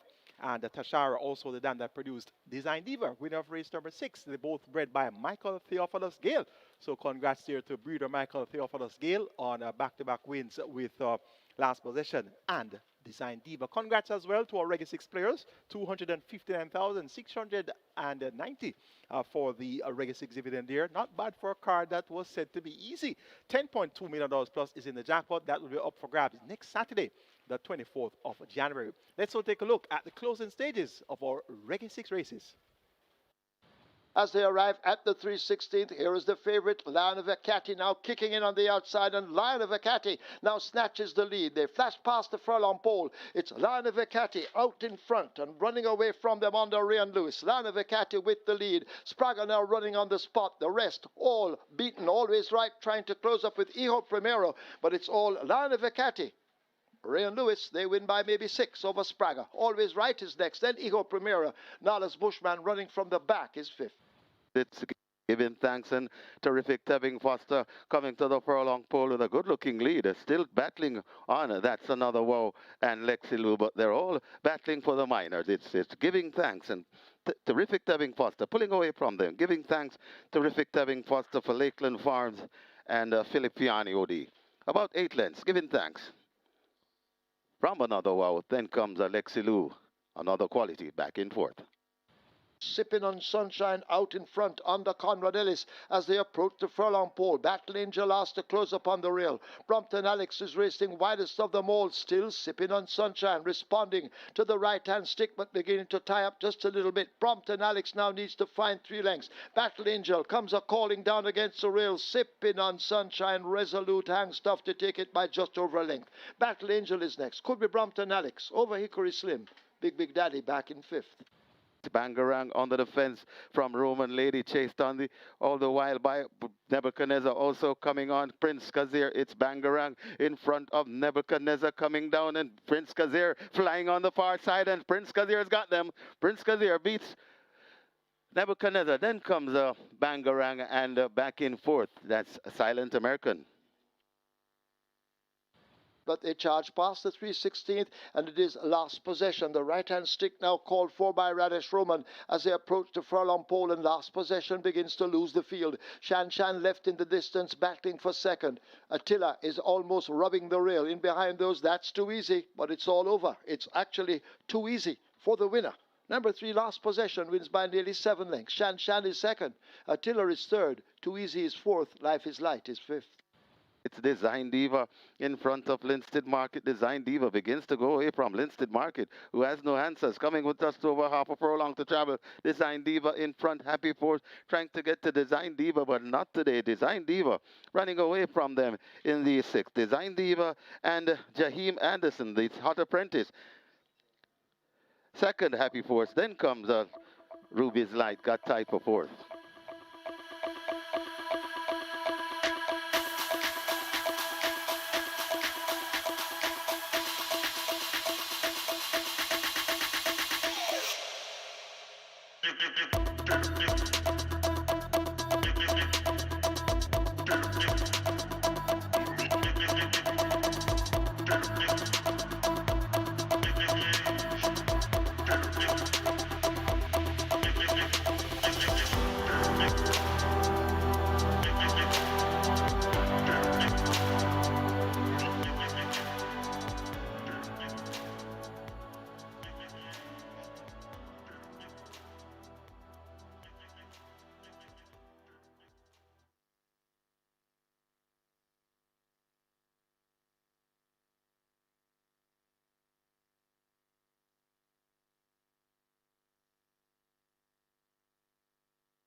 On to race number 7 here, and there are two main betting positions at the fixed odds winners, and these are actually two horses that they were gambling in this race from early, and they've continued to now that we've approached the race time. So number 3, Margarita. This one opened at 250. Margarita, very well backed from early down to $1.80. This one is actually the even money favorite in the total. Margarita currently at $1.80 at the fixed odds winners. Not a whole lot of support here for Ralph's Treasure at the fixed odds winners, although it's the second favorite in the total. The other one that's getting attention at the fixed odds winners, the outside horse, which is the third favorite, and that is number 11, Riley J, currently at $4. Riley J opened at a very big price, actually was opened at 17 this morning, was well back down to 11, all the way down to $4 now. So Riley J, good support at the fixed odds winners, and good support in the total as well, currently at 3-1. So the two main betting interests at the fixed odds winners here: number 3, Margarita, currently $1.80, and number 11, Riley J at $4. Good luck for race number 6.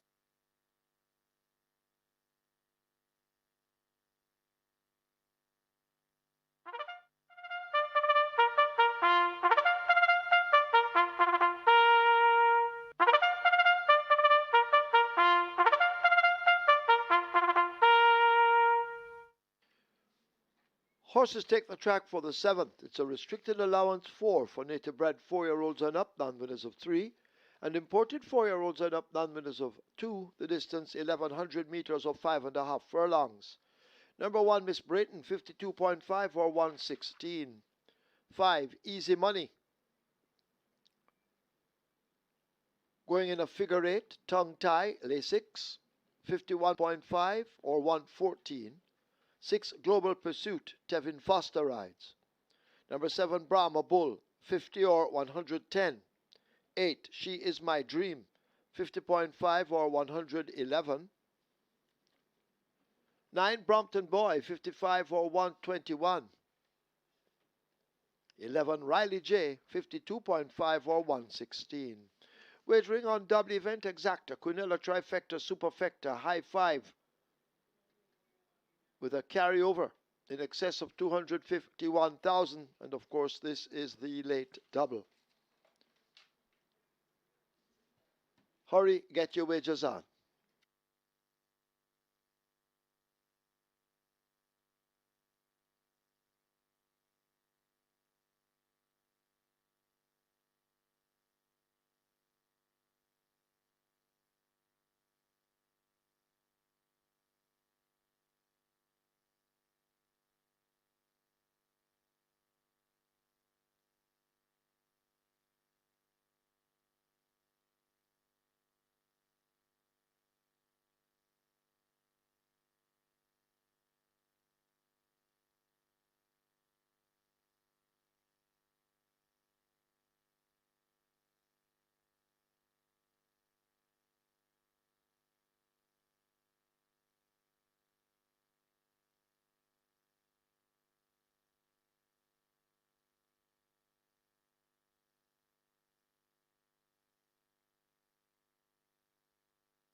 Congratulations once again to our Reggae 6 winners, 259,000 plus in dividends there. Jackpot now 10.2 billion plus, and that will be up for grabs next week, Saturday, the 24th of January. And we can't wait for the next mandatory payout in the Reggae 6.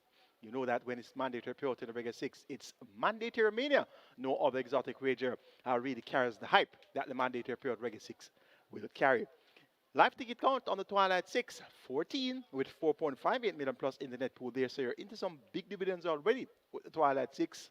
And you have 2 legs remaining. So brace yourselves for some massive dividends. Race number 7, the penultimate. We have a field of 11 on the way to the starting gates. They go 1100 meters or 5.5 furlongs. It's your stick till allowance, 4 native bred, 4 years and up nuns of 3, and importees 4 years and up nuns of 2. The purse here, 780,000. Top selection goes to number 3. Margarita, Dane Dawkins, Racer Gear Sabrati, and Oak Ridge Charms. Oak Ridge Charms had a win earlier today with Sipping on Sunshine. So they're looking for a double. And this Margarita showed good speed when stepping up in class. Last time out, raced at nuns of 4 at the 3 and up level. Led for 5 furlongs in that 6 furlong contest, won by a big buzz. And really looked comfortable when leading that day. Cuts back by half a furlong. Now takes on 4 years and up nuns of 3. So actually gets somewhat amount of a class relief here. And she's at 65. And she should take an awful lot of catching. Number 7 is Rama Bull. This one made all the running to win last time out in 116 flat for 6 furlong, beating Native Flyer and Miss Britain. Up in class with more to do, but appears to be on the upgrade at the right time. Tajay Sekou picks up the mount for trainer Anthony Nunes. And Brahma Bull looks quite well, and he should acquit himself fairly well.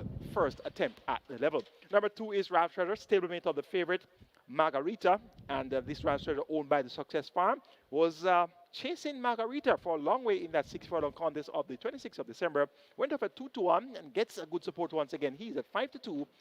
Shane Richardson riding here with top weight 56 kilos. Rance Treasure will have to put every hope right if he's to get the job done. He's now at 3-1 in a new flash in the betting. And number 4, Miss Grove gets 9-2. Radish Road Mariah to Anthony Nunes. Anthony Nunes has multiple interests here. Miss Grove is one. Brahma Bull is another one. And Brompton Boy is also here. Brompton Boy gets 16-1. Miss Grove, not the quickest of racers at 5.5 furlongs, but she should be able to chase the pace at close range. And if the speed goes too fast or too early, look for Miss Grove to be strong at the finish. The customer advisor has been removed. Miss Grove gets 5-1. Make it 3-7-2-4. My order of preference for race number 7. Margarita to get the better of Brahma Bull, Ralph's Treasure, and Miss Grove. Late double kicks off in the 7th event. Get your wagers on now, and best of luck.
So they're closing the gates for this, the 7th event. You need to get your wagers on now. Any moment, they will be loading for the penultimate.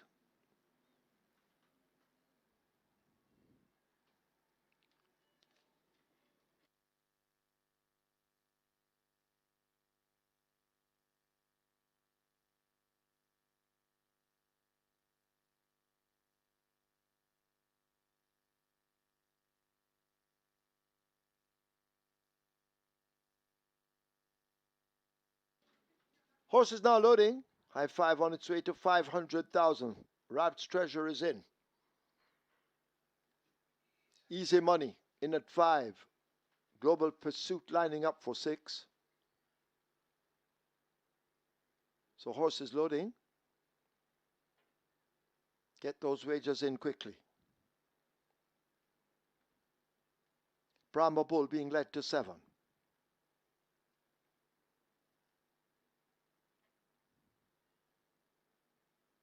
So loading up well underway.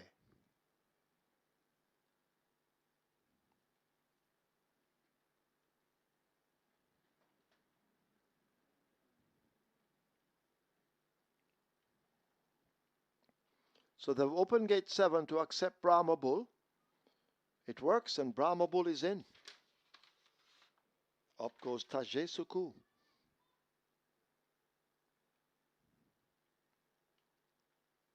Global Pursuit tucked away at 6.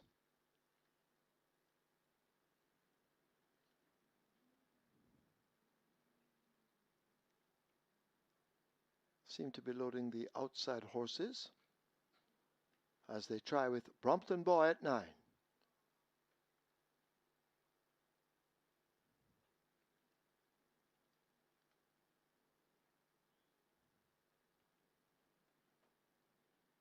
Brompton Boy in, joined by Almasti List.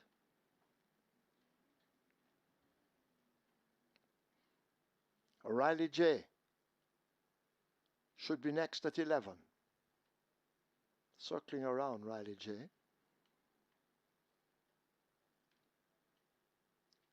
Riley J coming into 11. Riley J is in.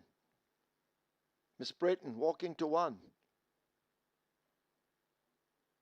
So we wait on Margarita and Miss Grove. Nadan having 2 starters here, Miss Grove and Brompton Boy. Miss Grove coming into 4.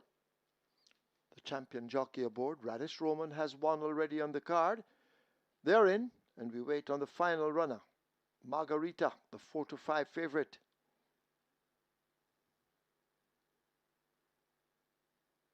So Margarita giving you time to wager. Up comes Margarita to 3.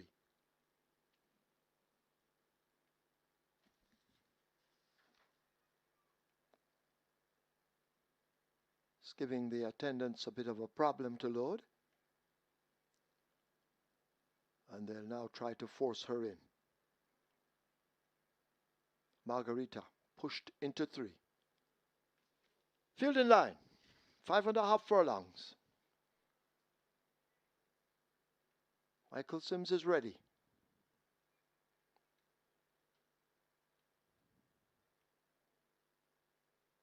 Margarita a little bit fractious. Now they're off.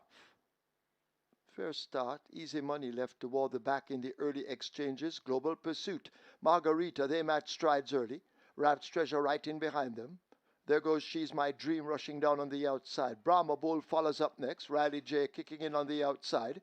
Miss Brayton is racing down against the rail as they leave the half mile and make their way running toward the 3. Global Pursuit out in front. Riley J moving down into second ahead of Margarita. She's My Dream racing back in 4th. Rabbit's Treasure joining that one. In behind those, that is Miss Grove now asked to pick up some 6 lengths off that lead. Brahma Bull and Almasti List race up next. Miss Brayton toward the back. Brompton Boy also toward the back of the field as they've turned into the lane. It is Global Pursuit, fleet of foot, racing toward the final furlong. Global Pursuit with that lead. Rabbit's Treasure now unleashed. Margarita needs to do more running. Racing out wide, that is Miss Grove, but it's Global Pursuit. And here is Rabbit's Treasure now comes a calling on the outside. Global Pursuit and Rabbit's Treasure now gains the upper hand. Rabbit's Treasure just last over Miss Grove, flying in the end. Global Pursuit is third, close between Margarita and She's My Dream.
In the winners enclosure, the unofficial winner of race number 7, number 2, Ralph's Treasure, 4-year-old bay colt by Honest Mischief, Belza by Tisnow, bred LLC Saratoga Glen Farm, owner Success Farm, trained Gary Sobrati, the winning rider Shane Richardson, the groom Claude Thompson, second, number 4, Miss Grove, a third, number 6, Global Pursuit, fourth, number 3, Margarita, and a fifth, number 8, She's My Dream. Final time for 5.5 furlongs, 107 and 1.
Margarita, a little bit fractious. Now they're off. Fair start, easy money left toward the back in the early exchanges. Global Pursuit. Margarita, they match strides early. Rap's Treasure right in behind them. There goes She's My Dream rushing down on the outside. Brahma Bull follows up next. Riley J kicking in on the outside. Miss Brayton is racing down against the rail as they leave the half mile and make their way running toward the 3. Global Pursuit out in front. Riley J moving down into second ahead of Margarita. She's My Dream racing back in fourth. Ralph's Treasure joining that one. In behind those, that is Miss Grove now asked to pick up some 6 lengths off that lead. Brahma Bull and Almasty Liss race up next. Miss Brayton toward the back. Brompton Boy also toward the back of the field as they've turned into the lane. It is Global Pursuit, fleet of foot, racing toward the final furlong. Global Pursuit with that lead. Ralph's Treasure now unleashed. Margarita needs to do more running. Racing out wide, that is Miss Grove, but it's Global Pursuit. And here is Ralph's Treasure now. Comes a calling on the outside. Global Pursuit and Ralph's Treasure now gains the upper hand. Ralph's Treasure just last over Miss Grove, flying in the end. Global Pursuit is third, close between Margarita and She's My Dream.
Result of the 7th now official. Horses to the barn. 2 Rap's Treasure, 3 Margarita. 2 and 3 go to be tested. Splits 24, 47-3. 5.5 furlongs completed in 107.1. The margins are neck by 1 3/4.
And number 6, Oro Oro, takes the track early.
Horses take the track for the 8th. It's the St. Catherine Cup. It's an overnight allowance for 3-year-olds and up. The distance 1,200 meters or 6 furlongs. Number 1, number 2, Inspire Force, 54 kilos or 119 pounds. 5, Champion Bubbler, 121, make the rider Tevin Foster. 7, Gallopin de Veloz, 52.5 or 116. 9, Wall Street Trader, 55 or 121. 10, Oil Machine, 50 or 110. 11, Major Danger, 54.5 or 120. 13, Commander Z, 51.5 or 114. Wagering on Exacta, Quinella Trifecta, Superfecta, High 5. Get your wagers on.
So Ramsherder gets the better of the field in race number 7. The other Gerson Bradley runner, of course, Margarita got outsped early, and that speed came from Global Pursuit. So she was running 4 legs early, and that paved the way for stablemate Ramsherder to be strong in deep stretch. Miss Grove also ran on quite strongly, and she was a close-up second at the finish.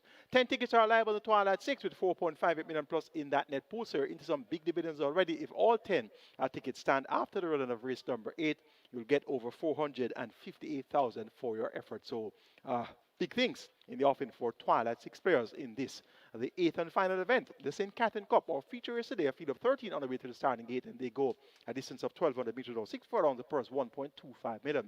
Top choice goes to number 3, Nautical Star. 2-1 favorite in the Mute Mile, the richest race in the English-speaking Caribbean, with 300,000 US dollars in purse money, and he was running for the first time at Caymanas Park, and he was sent off the favorite.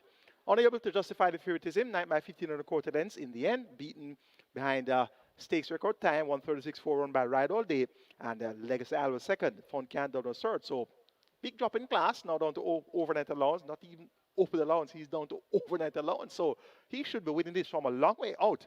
And notably, he hasn't been burning off the sand at exercise, so he is taking things easy. They 48.3 easy on the 3rd of January, 103 and a fifth of a second on the 10th of January. So he should be able to lay it down on the racetrack this time around. And he's your 3-5 favorite, and he's going to take an awful lot of beating here. The only horse that looks likely to be able to give him any form of a challenge on paper is number 9, Wall Street Trader, who also steps down from higher ranks. He raced at the Open Allowance and Graded Stake level recently. He ran in American Man on New Year's Day. He ran in the Bruce on the Loose on Mute Mile Day. He ran in the Hall of Fame Stakes, the Gregory Park Sprint, Era Sprint. Those were all Open Allowance races. So he is in a spot where he should be able to acquit himself well.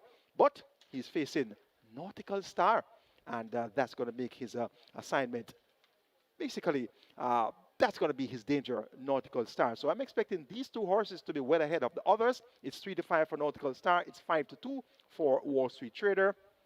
Number 5 is going to be my third choice, that Champion Bubbler. Quite capable at overnight as well, but reserves her best efforts for the straight course. Tevin Foster picks up the mount, replacing Robert Halliday.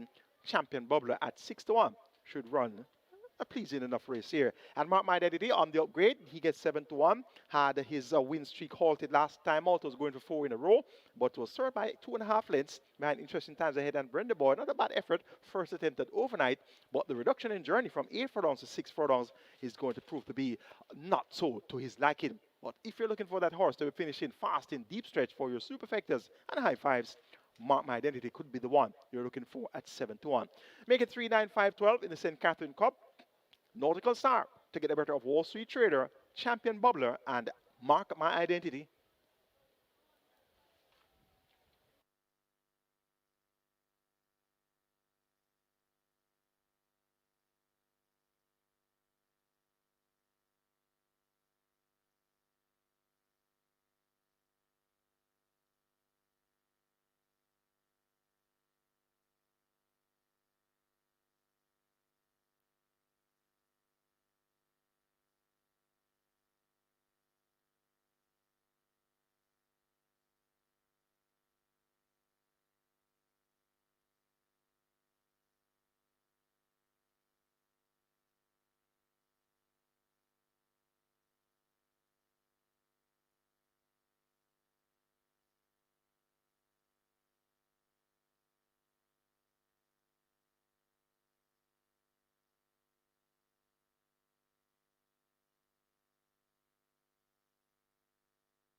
Runners at the post for the 8th and final the St. Catherine Cup, today's feature. And they're closing up the front of the gate. Got a nice high five pool as per usual. In the final event, high five pool approaching 600,000. High five pool approaching 600,000. Don't forget later on at Charlestown with the first post at 7 p.m. sharp. We'll have a mandatory payout on the CT6. Got $1 million in the pot already. Jackpot bonus carryover in excess $1 million. And it starts in race number 1, starting at about 7 o'clock at Charlestown this evening.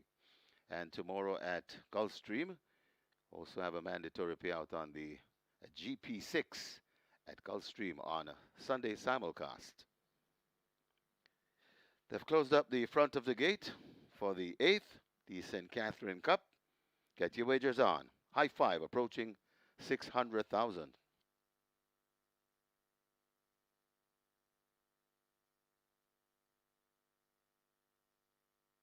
Horses loading.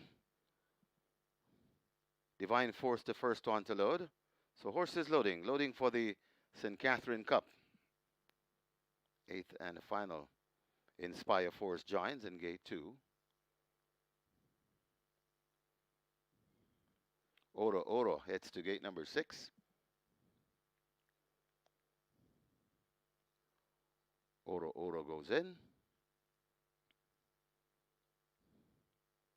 Galloping the Velas, gate 7.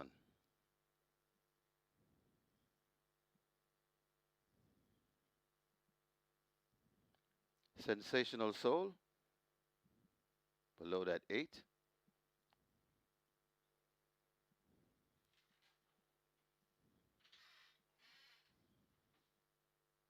Sensational Soul. They'll try again with that one.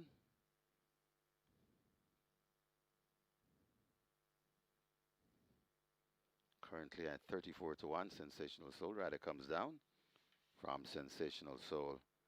That's Clive Lynch, journeyman jock.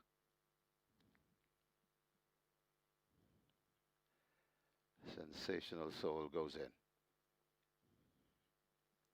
Oil Machine will be next at 10.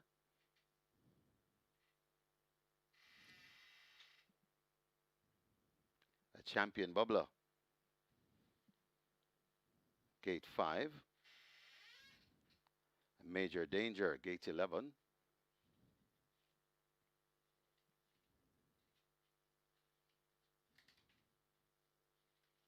Mark My Identity heads to gate number 12.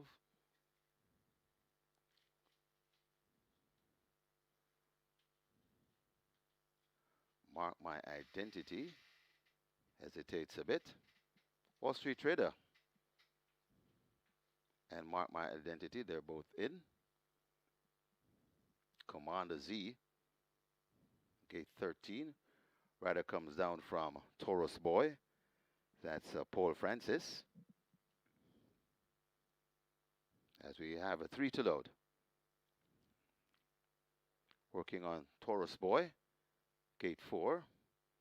That gate is left open to encourage this one to load. Taurus Boy goes in. Commander Z, gate 13. And the final one, the 3 to 5 favorite, Nautical Star. Was favorite in the Mute Mile. We'll throw it in a clinker. Let's see what will happen here. Commander Z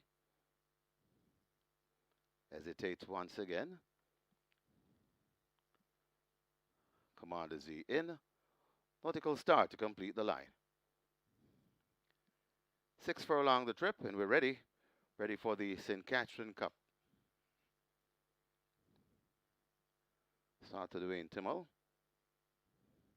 Now they're off and racing. Not a bad line as Divine Force is left at the back of the field. Nautical Star wants that lead. So Nautical Star, Galloping the Velas, is right out there too. So on the outside, that's a Wall Street Trader. Just behind them, that's Commander Z and Champion Bubbler. Followed through by a Major Danger. Then comes a Taurus Boy. Sensational Soul comes next.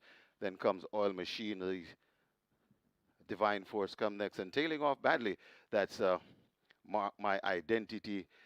Then comes Oro Oro and racing at the back of the field in fires force. They're passing the three and coming toward the top of the lane, and it is Nautical Star on that lead, chased all the while by Wall Street Trader also there. That's Galloping Developers coming on the inside. That's Champion Bubbler, but Nautical Star leading them a merry dance. Coming to the furlong and a half pole. Come with us over a furlong to travel. Nautical Star looks to have this one sewn up. Running on for second. That's Champion Bubbler. But all that they can do. Nautical Star sprinting clear in the St. Catherine Cup. Nautical Star and the Sneaky Fox 2 on the day for him.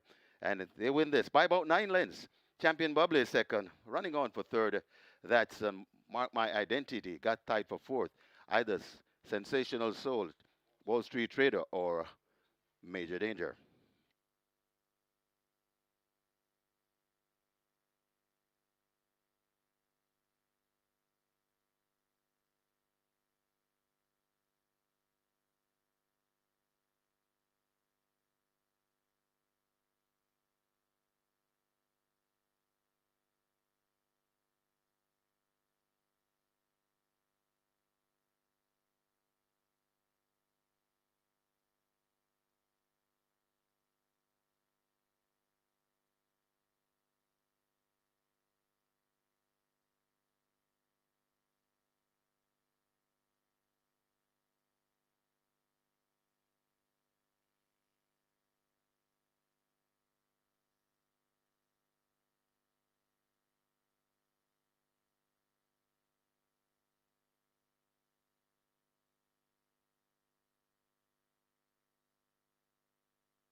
And coming up at Santa Anita on our simulcast platform, the Santa Anita Pick 4 coming up next.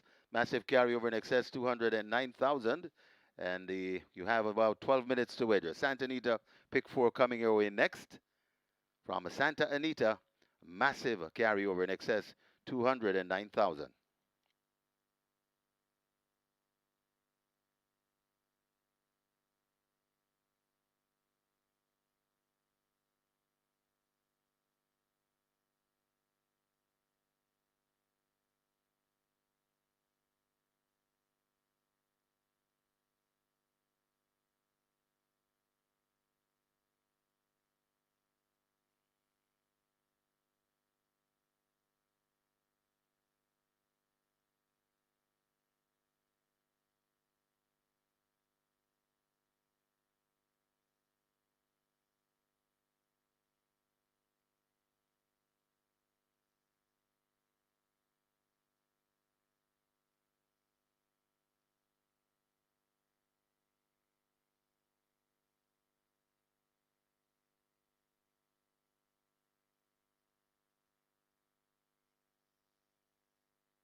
And the winners enclosure, the unofficial winner of race number 8, the St. Catherine Cup, number 3, Nautical Star, 6-year-old Dark Bay or Brown Horse by Dixie Chatter, Kiss Me Chocolate by Evansville Slew, Bred Gedda Quinones, own 1 Guyana Racing, train Anthony Babanunis, the winning rider for 2 on the day for the champion jockey, Radesh the Sneaky Fox Roman, the groom was Stephen Smith. Second, number 5, Champion Bubbler. Third, number 12, Mark My Identity.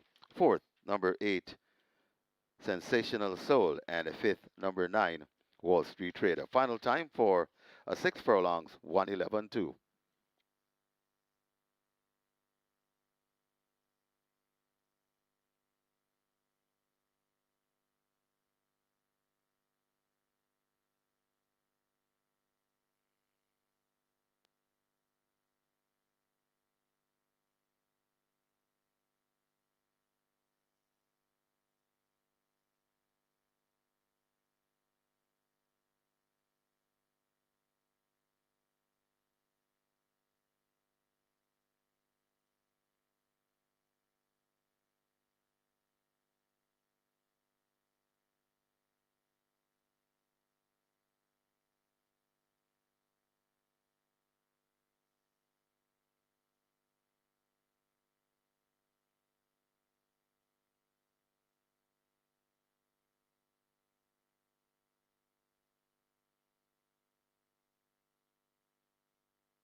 out to Dwayne Timmel.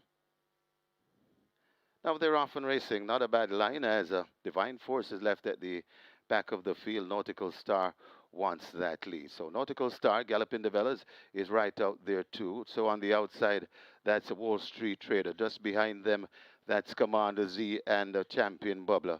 Followed through by a Major Danger. Then comes a Taurus Boy. Sensational Soul comes next. Then comes Oil Machine. Divine Force come next, and tailing off badly, that's My Identity. Then comes Oro Oro, and racing at the back of the field in Fire Force. They're passing the three and coming toward the top of the lane, and it is Nautical Star on that lead, chased all the while by Wall Street Trader also there. That's Galloping Developers coming on the inside. That's Champion Bubbler, but Nautical Star leading them a merry dance. Coming to the furlong and a half pole. Come with us over a furlong to travel. Nautical Star looks to have this one sewn up. Running on for second. That's Champion Bubbler. But all that they can do. Nautical Star sprinting clear in the St. Catherine Cup. Nautical Star and the Sneaky Fox, 2 on the day for him. And they win this by about 9 lengths. Champion Bubbler is second. Running on for third. That's Mark My Identity, got tied for fourth. Either Sensational Soul, Wall Street Trader, or Major Danger.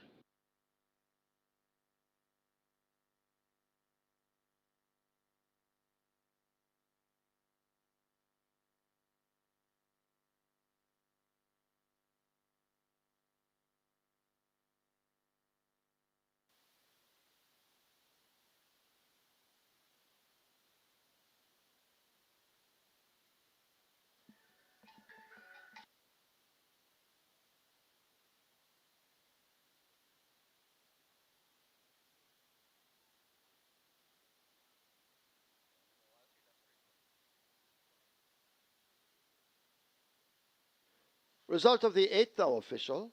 Horses to the testing barn 3, Nautical Star 5, Champion Bubbler 3 and 5 go to be tested. Splits 23-4, 47-1. They raced 5.5 furlongs in 1:11.2. The margins 10 3/4 by 5.5. After the presentation, you will have a recap from our racing analyst, Mr. Michael Kane. Stand by.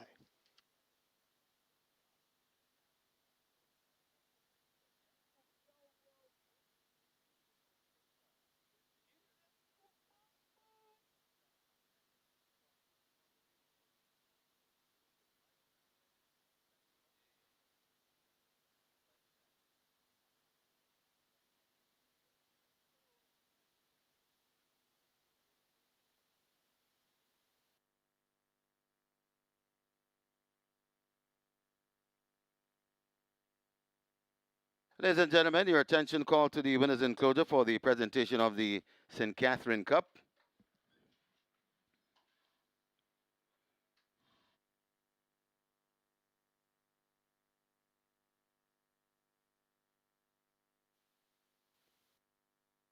Making the presentation is Worship, the Mayor of Spanish Town, Mr. Norman Scott, and he makes it to the winning trainer, Anthony Babanunes, representing the winning owner, One Guyana Racing. Also in the presentation party, the winning rider, the Sneaky Fox Radish Roman on a fine double this afternoon, our champion jock. Congratulations to the winning connections. Race number 8, the St. Catherine Cup.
So 8 races on the card today, and they turned out to be quite an exciting day, and it also turned to be quite a productive day for several patrons. We had Breaker 6 payout over 200,000, 259,000, and we had a Twilight 6 payout over 305,000. So big day for Breaker 6 and Twilight 6 players.